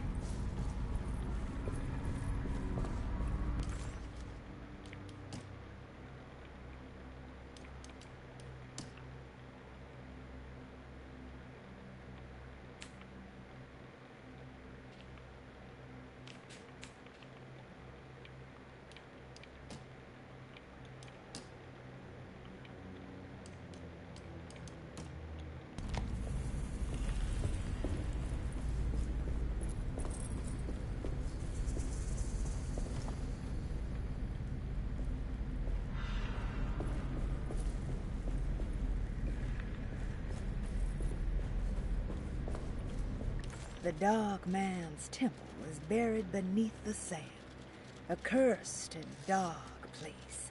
Every step felt ill-considered. Conby needed to find the contract that Jeremy signed with the Dark Man and get the hell out of here before he went completely mad. Conby found himself in a vast and dark...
There's a pathway over there.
There's something missing.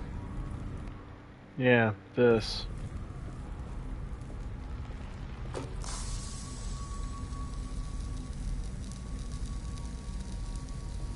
This one looks operational.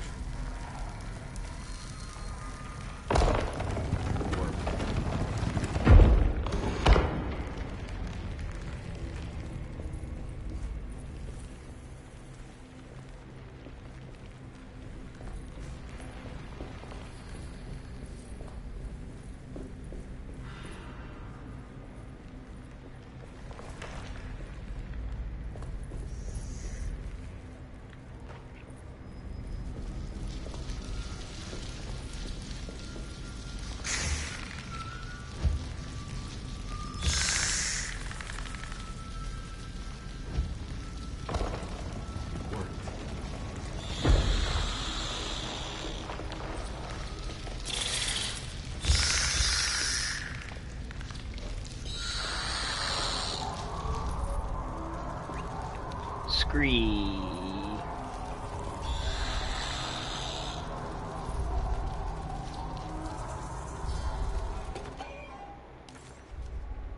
Hey, unspeakable cults.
It's missing a lens.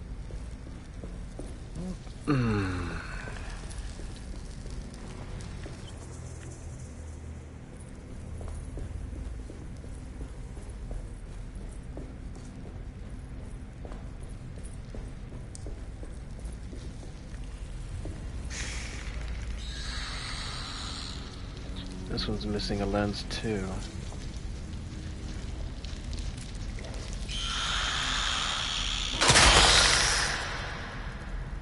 Bastard, shut up.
I'm sorry, what does this say?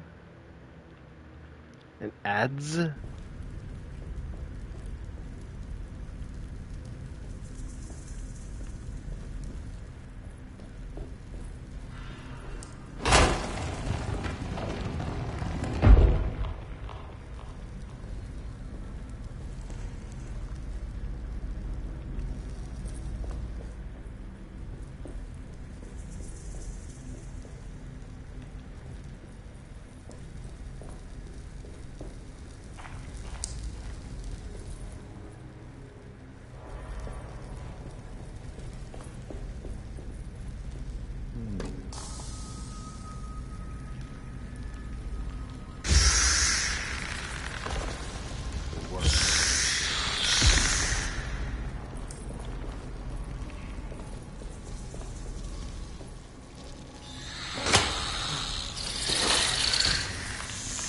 Keep it off.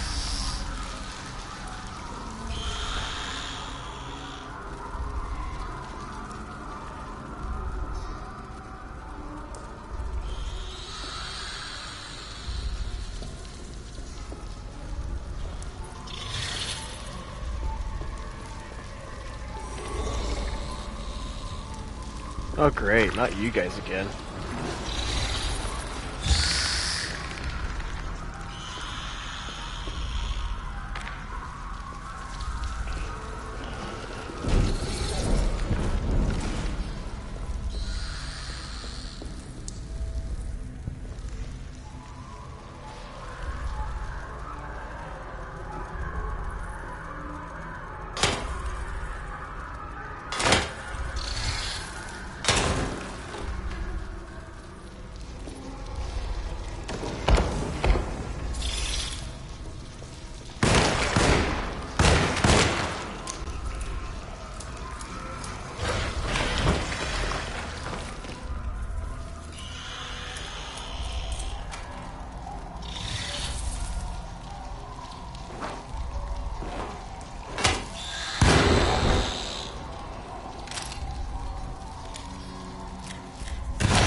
How did you die?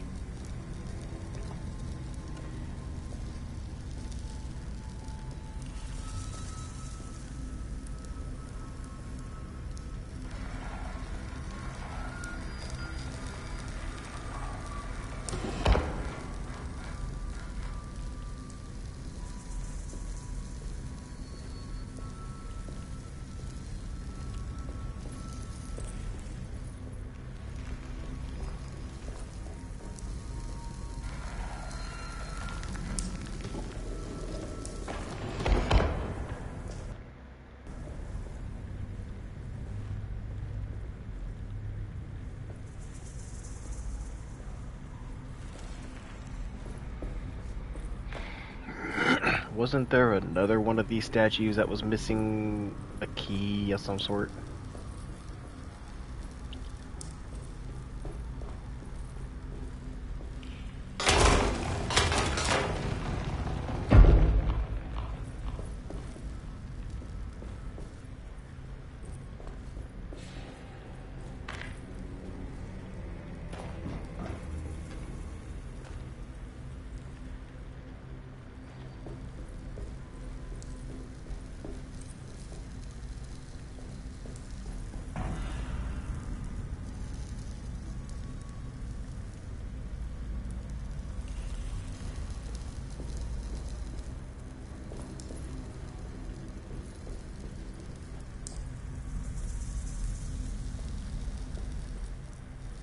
That thing.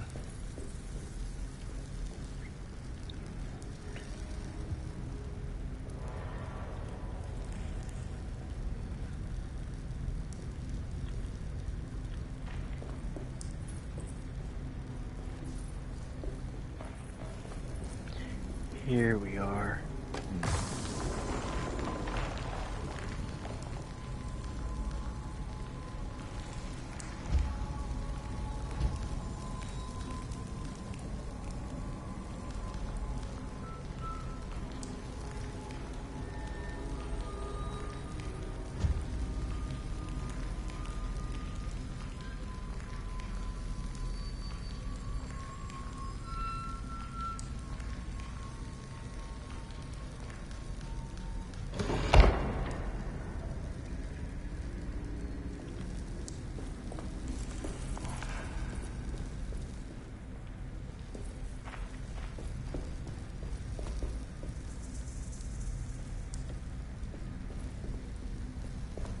Okay, I see.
What?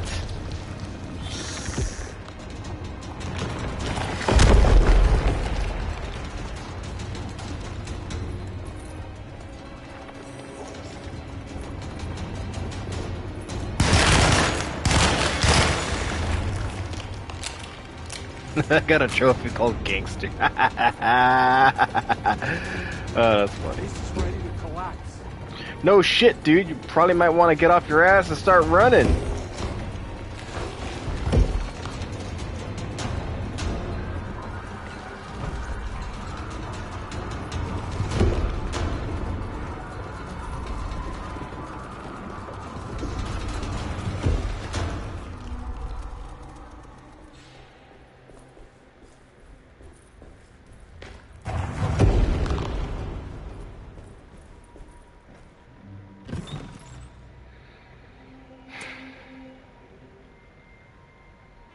A spearhead?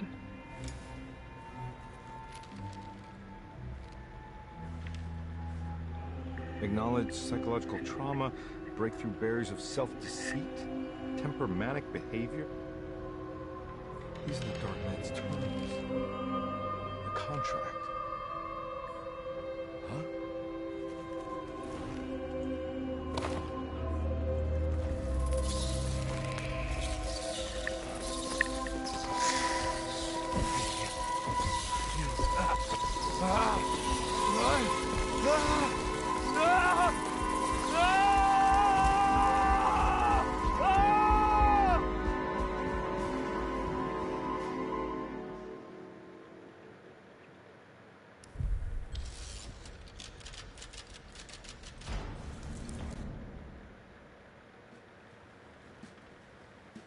Ouch. Hey. Hey, detective?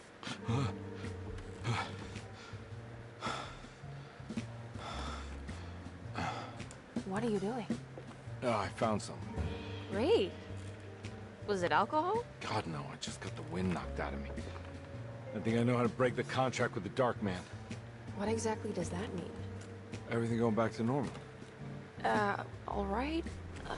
I found some more information on Derceto and the patients. There are some seriously strange things going on here. I'm pretty sure 2 of the patients are dead and maybe even the clerk.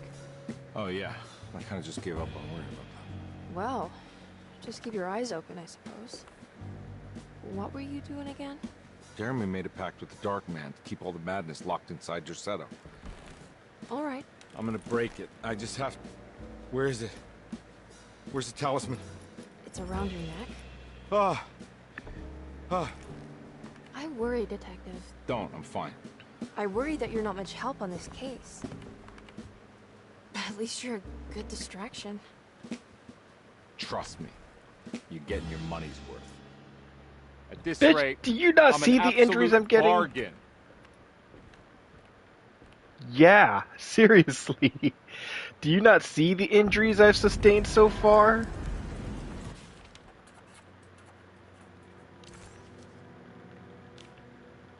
He must first acknowledge psychological trauma in order to proceed. The lying must stop, so we can break through the barriers of self-deceit. Finally, temper manic behavior. Medicine has failed me.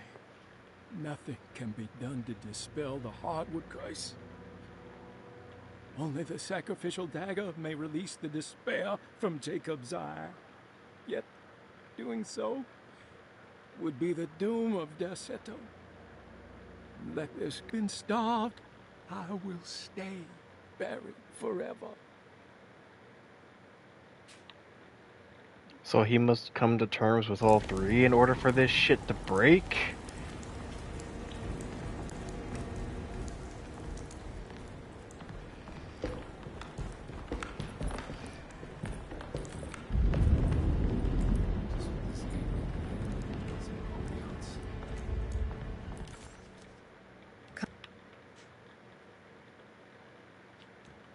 Combe never thought he'd be so happy to be back at Derceto. It felt like... Okay, let's head back up top then.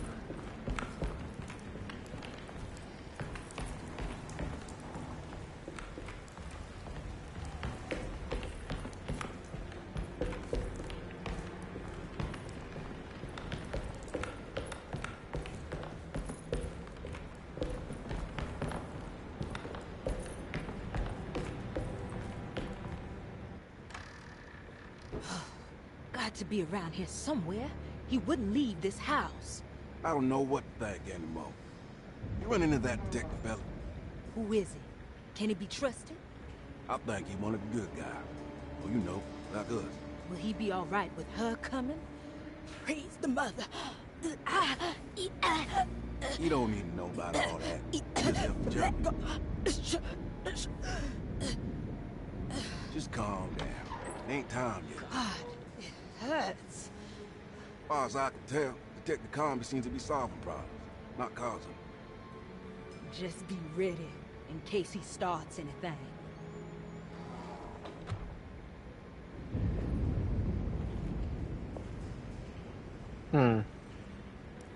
It's been a while since we've seen those two.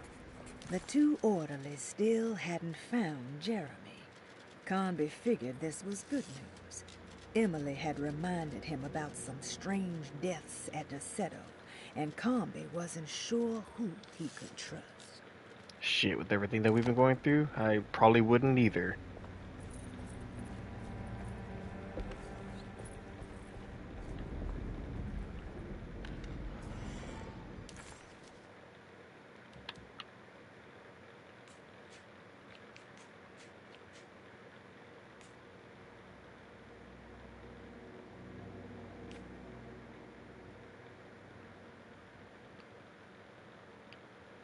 Right, we need to go to Dr. Gray's office. There's still some parts of the house that are locked. Christ, what the hell was that?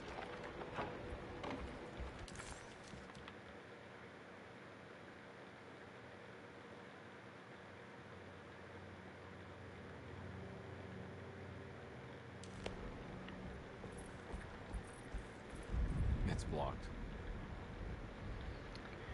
Shit.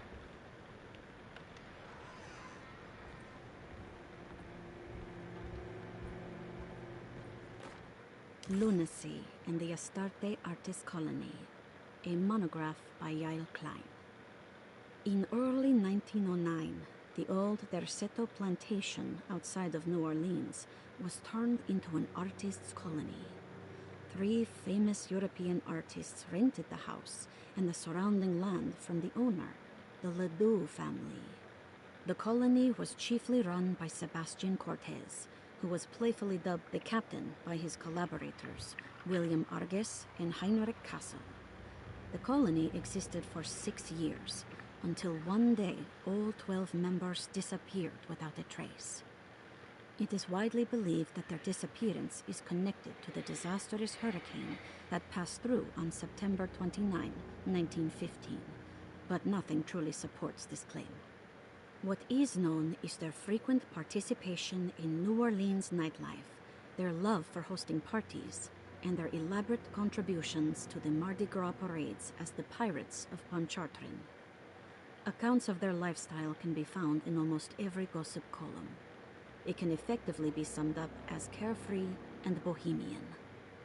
In late June 1909, the name Astarte first appeared in the newspapers.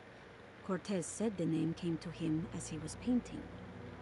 There is never any claim to knowing about the ancient Phoenician fertility goddess with the same name before this time. His fellow colonist Heinrich Kassel did know, because he later produced sculptures that show clear references to ancient idols of the goddess. It's impossible to know for sure how this name suddenly made an appearance, but it is interesting because of Derceto's history.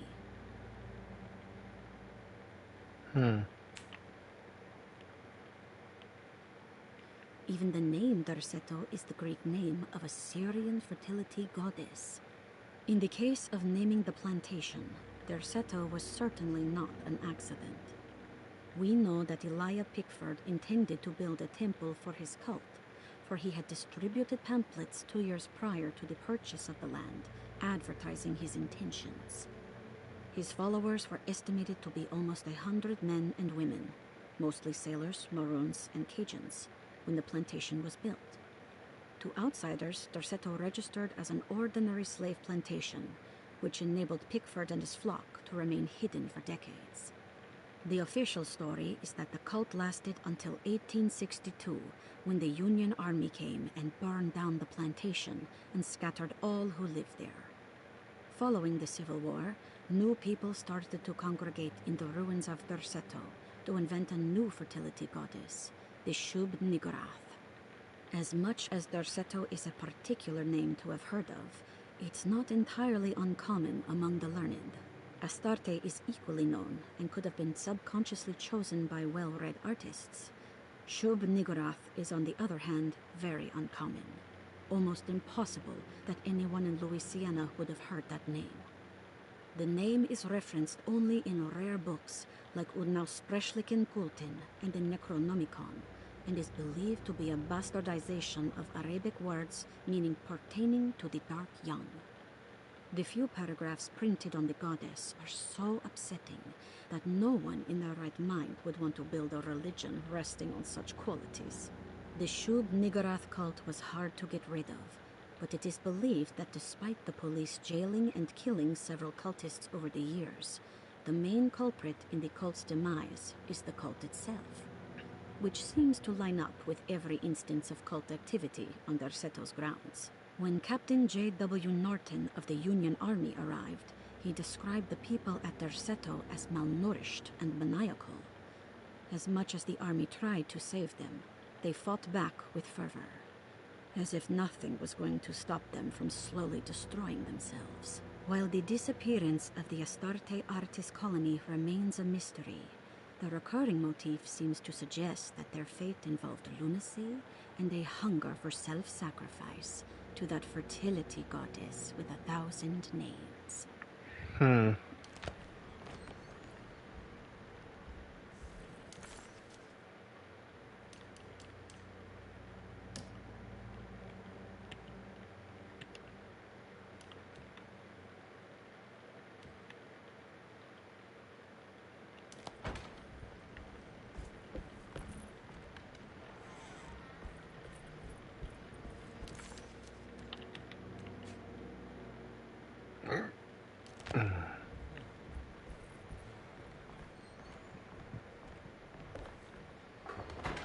Oh, fuck. It's locked. Okay, so how am I supposed to get to that place?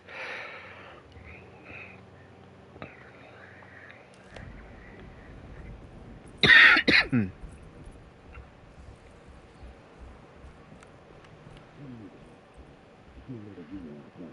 don't want to run into the orderlies right now. Not sure I can trust them.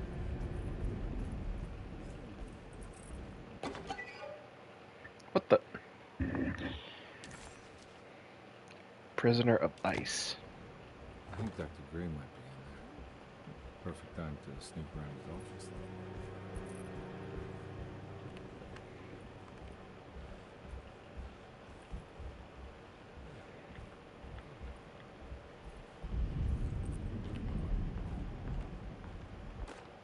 We must have faith that Jeremy's pact with the Dark Man is a bluff. If we are lucky, our visitors will find him and prove it's all nonsense before night falls. What is true is our attempt to call on her. Too many things have happened for this evening to be in vain. Think of Jack and Cassandra, even Perosi, whose circumstances I can't understand. Grace is a goat without horns. She knows it and will play the role. You must talk to your brother, Batiste. I worry that he will fail us. Mrs. Thompson.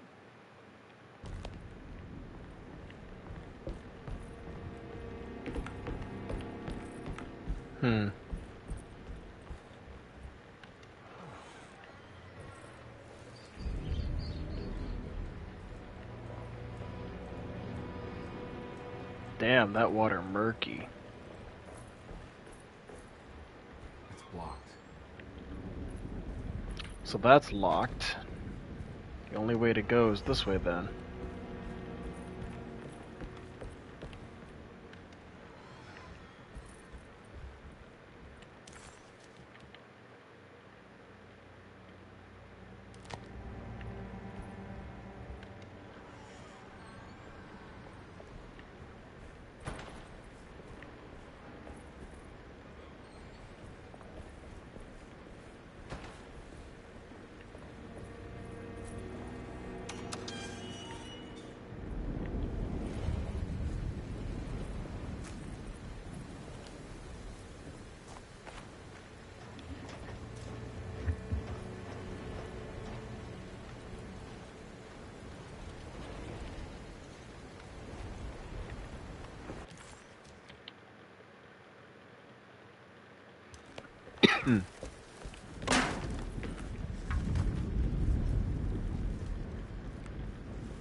I need the key.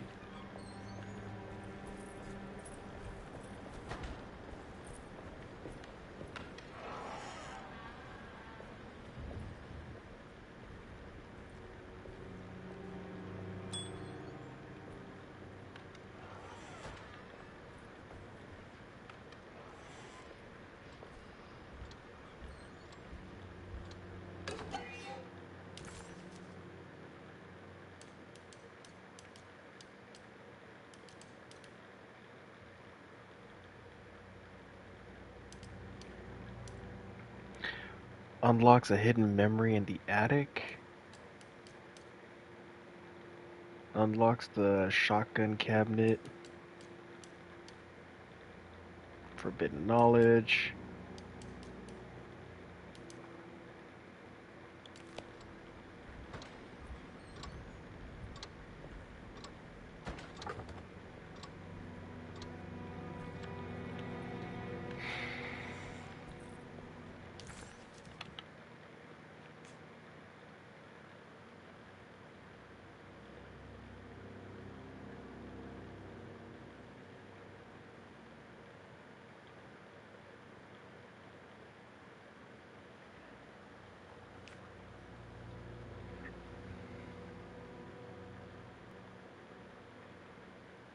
Gray's office in here somewhere. I need the key.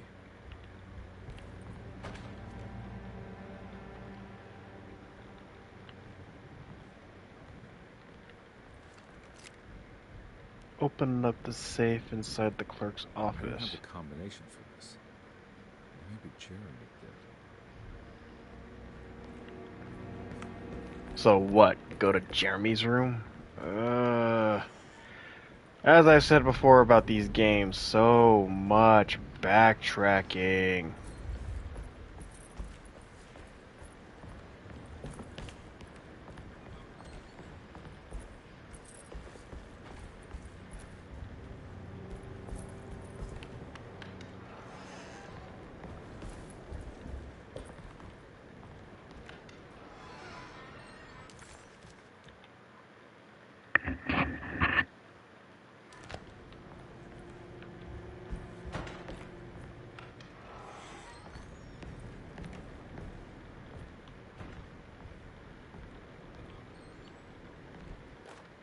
Detective Comby, I'm terribly sorry that my niece has pulled you into this mess.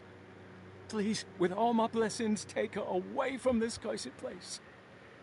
I have destroyed that eater of worlds, locked it away in the attic, and retreated to a place of hiding. Tell Emily I'm safe. Tell her all the lies you can think of to make her listen. Take her back to New Orleans. Sincerely, Jeremy.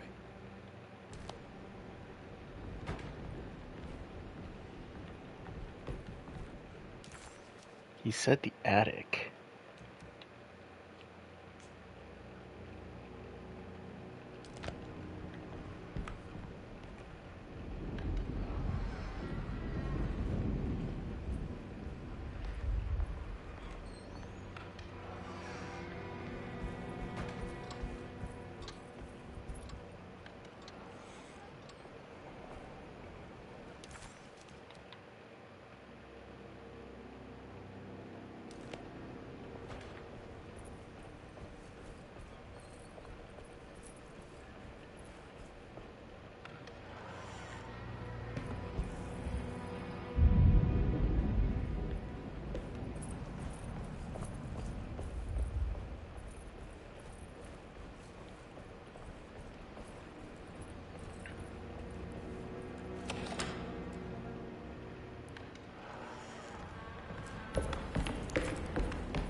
Hmm.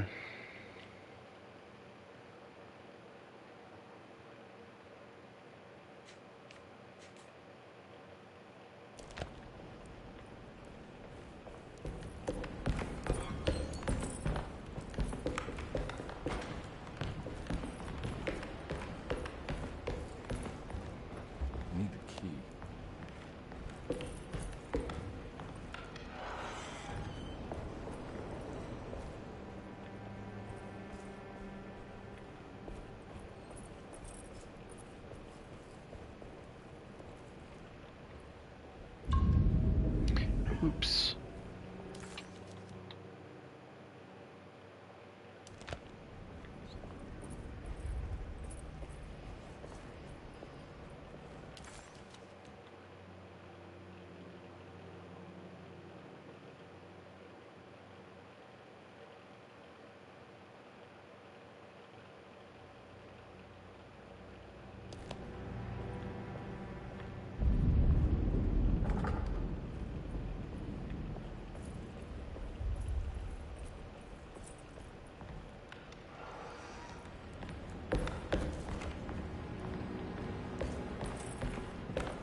Time to get Jeremy out of that contract so we can get the hell out of here.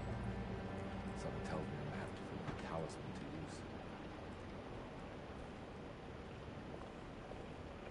to use. Yeah, but how and where?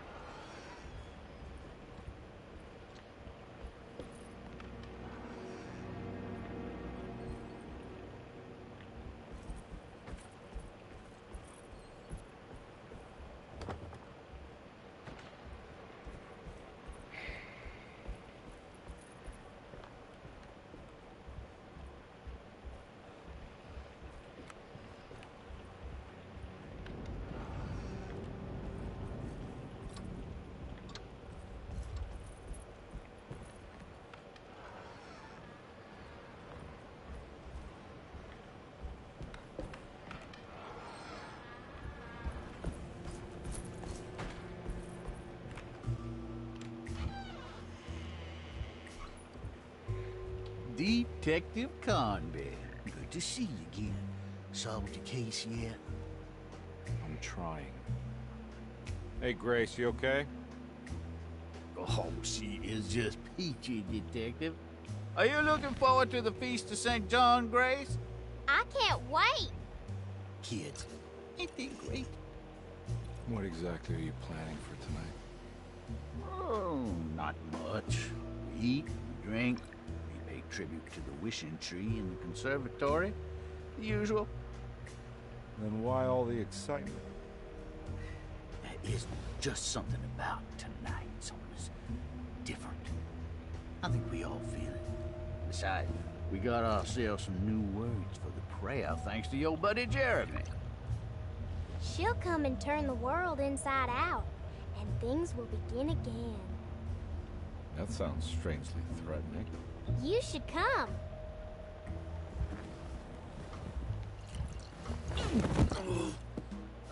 God damn it, Grace. Stay put for once.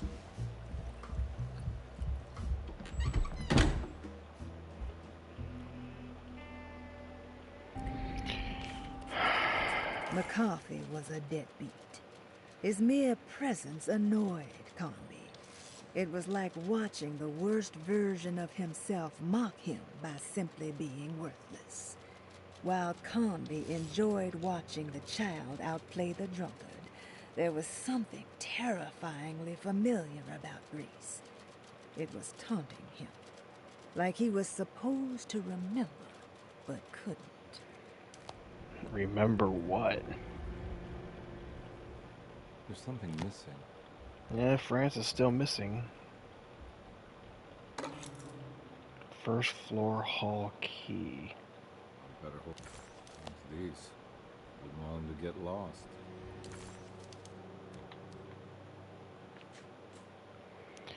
Basement. So we need to go to the stair hall. We should be there.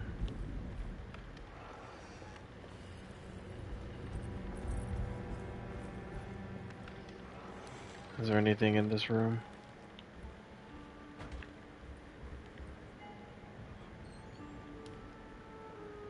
Pieces of puzzle?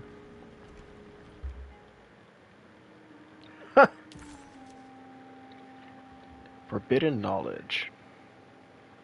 What a terrible thing to recognize that your betterment was an illusion. That you are so infatuated by the virtue of struggling that despite all your hard work, you made no real efforts to ever become well. Or that the treatment becomes such an obsession that instead of letting your wounds heal over time, you tear at the flesh in the hope that it will heal better and faster. If only it would bleed in the way you wanted. Do we ever become well? What do you think, Dr. Gray?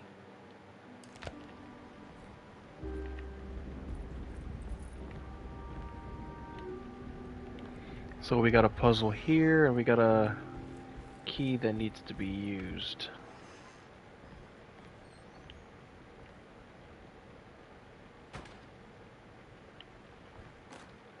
Jeremy knew that the only one who could help him now was the guest in room number 3. The room seemed to have been empty for so long. But that wasn't allowed to be true. The story needed to be different. To include something from the outside, he would bring the guest back to room 3 and show them what was in that safe. 913. But those were not the right numbers. That was the combination for the safe in the clerk's office. Ah, there we go. A movie script. Death of the author.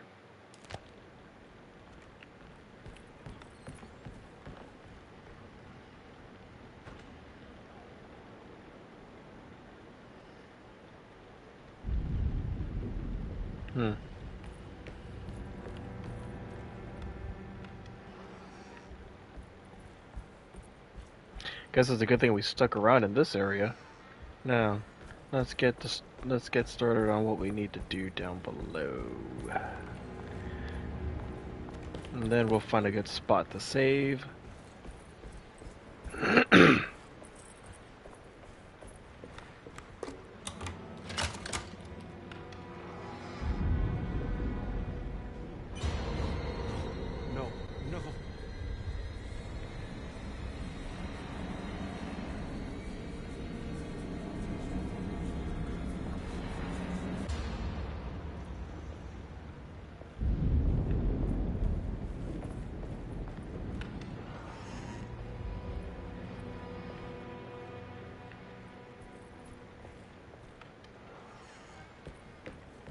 It's like he's expecting me.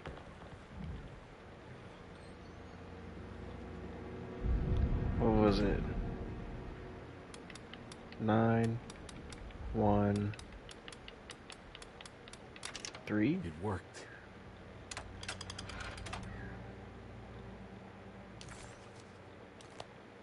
The last guest in the empty room suffered from severe maladaptation. I must write this down, because if I understand the condition sufficiently, it could make me deny this fact at a later date. And there is reason for me to think I may come to suffer the consequences from this dysfunction, as some who came in contact with the guest seemed to adopt a new worldview in which everything was predetermined but broken. Upon accepting this worldview, some memories became unmanageable and later rejected.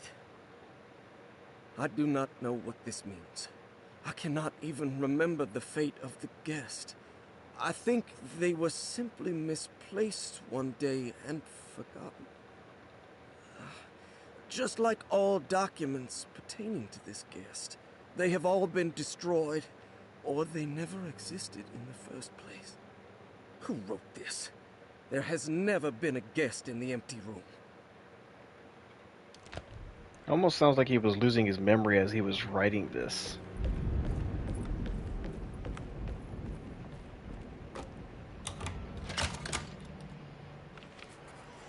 Dr. Gray was somehow mixed up in this business with the Dark Man, Detective Conley decided. He had to be.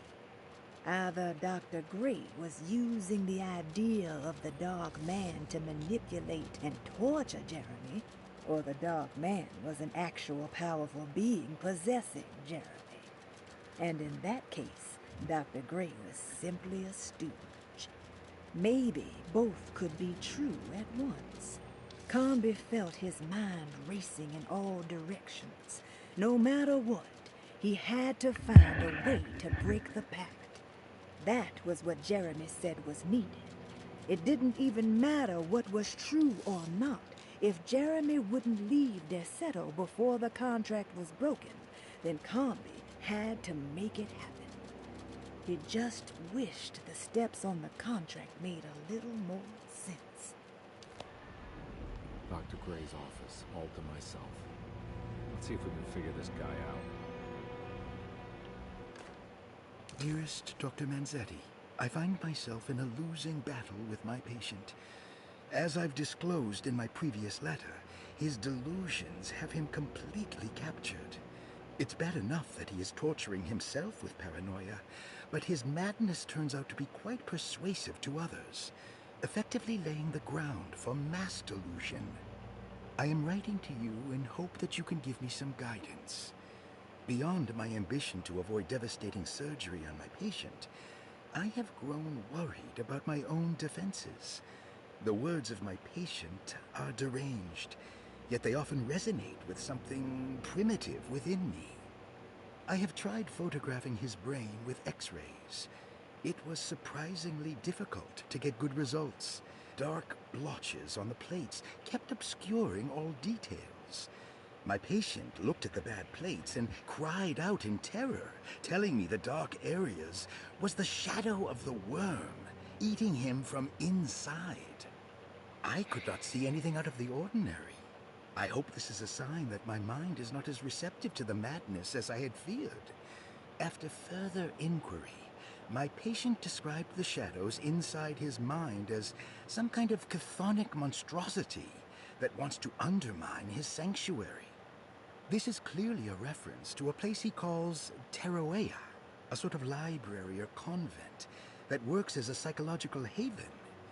With this imaginary haven threatened by this Chthonian, he has now constructed another, less pleasant hiding spot.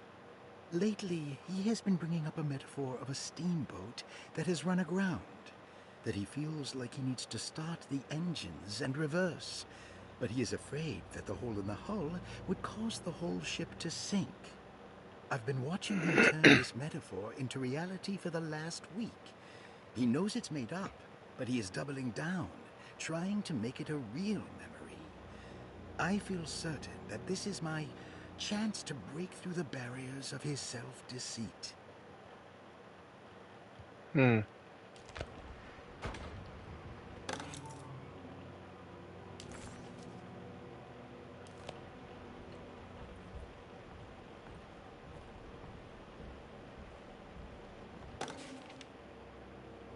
This is where McCarthy has hidden my favorite young.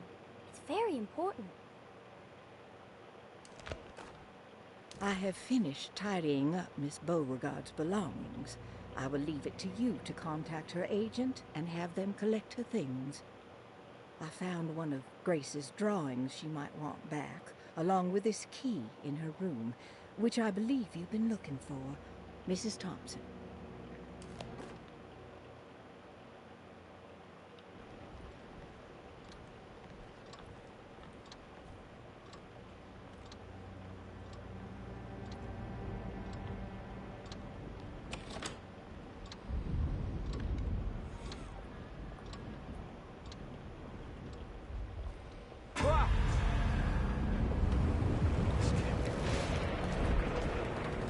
Jesus.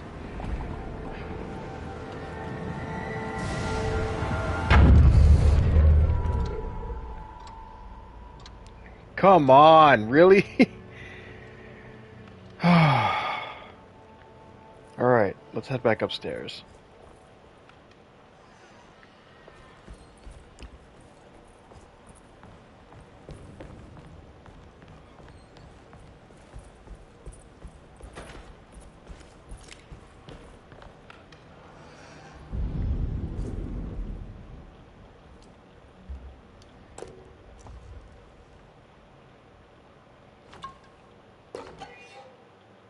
Map the Caribbean.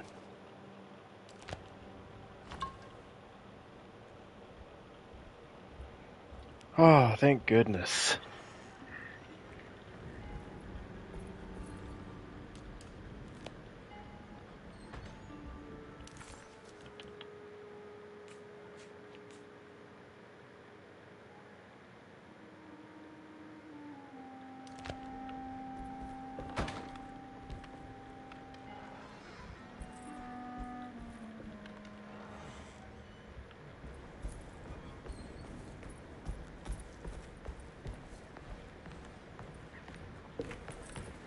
Okay, so, the Dark Man wants me to go this way. That's the empty room.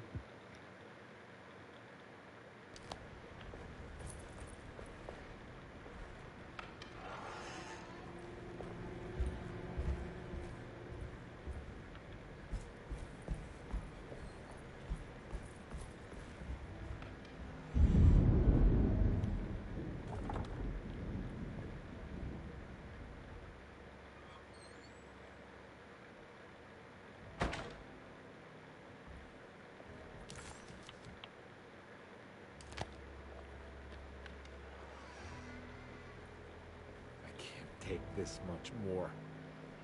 This has to end.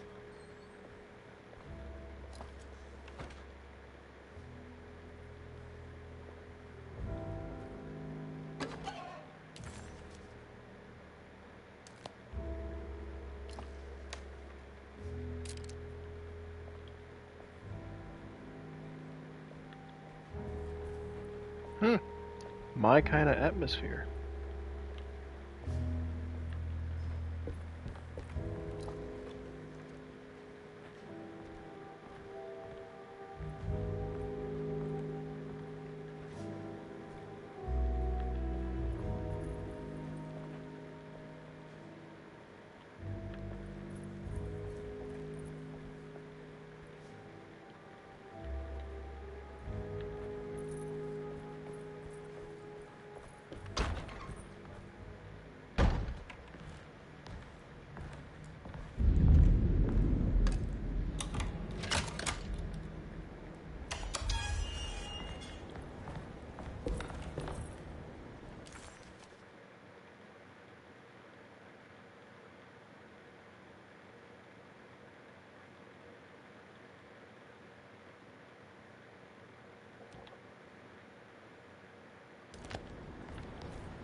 This doesn't look good.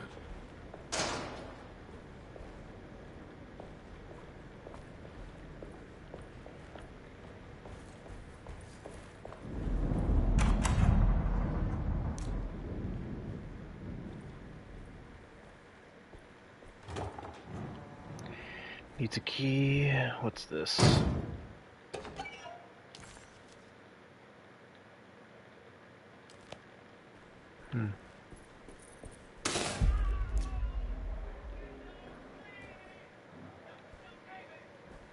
Need a key.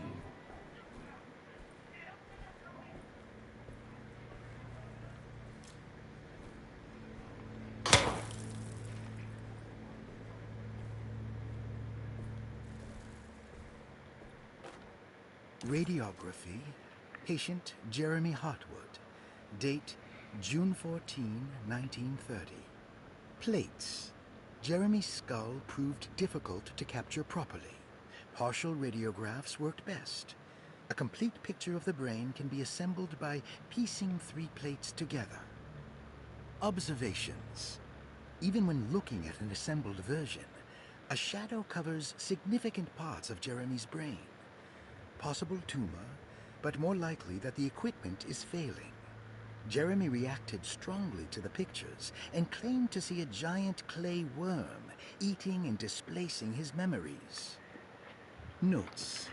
While this exercise has left me nowhere closer to an answer, I feel confident that a Burkhardt lobotomy should sever all necessary parts.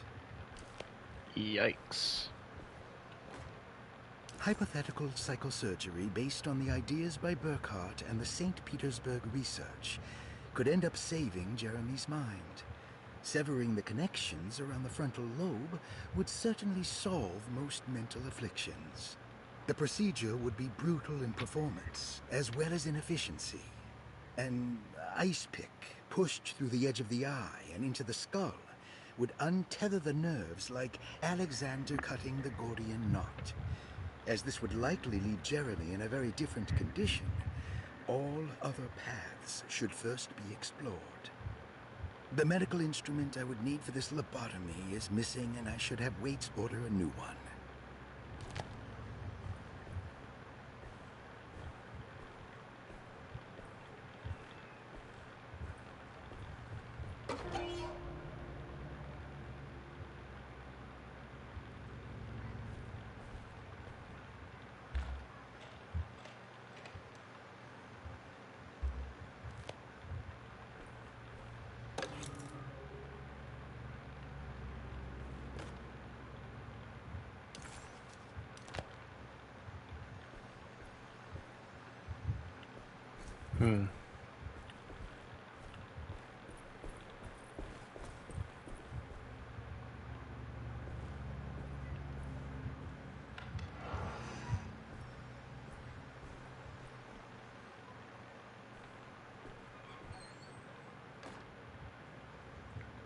More x-rays.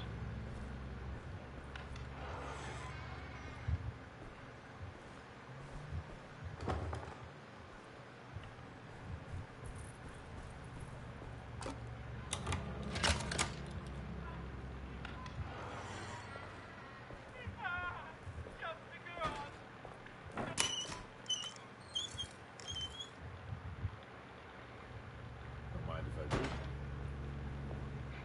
It was an audio recording?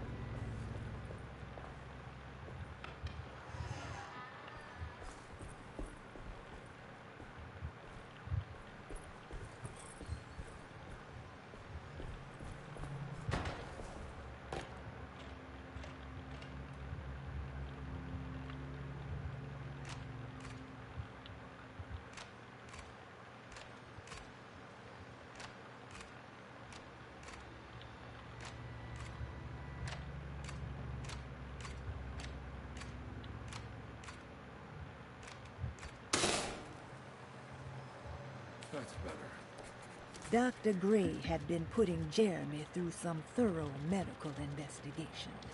He was trying to break through Jeremy's stories and get to some truth, just like Colby was. Could Dr. Gray have been trying to break the contract as well? If he was trying to do it in his own sick way.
A complete picture of the brain can be assembled by placing 3 plates together. Observations: even when looking at the assembled version, a shadow covers significant parts of Jeremy's brain. Okay, so we need 3. We need 3 specific plates.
think it's these three.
Ah, shit. It's getting late.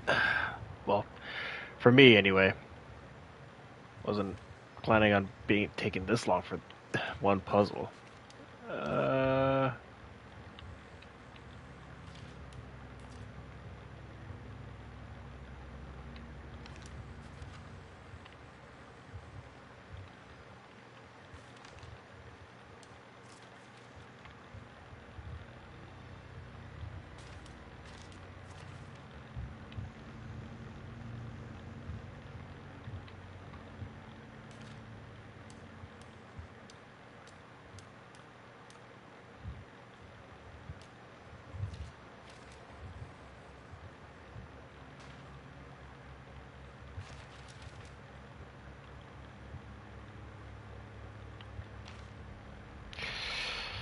Okay, I'm gonna have to leave it there for right now. I'm gonna head out.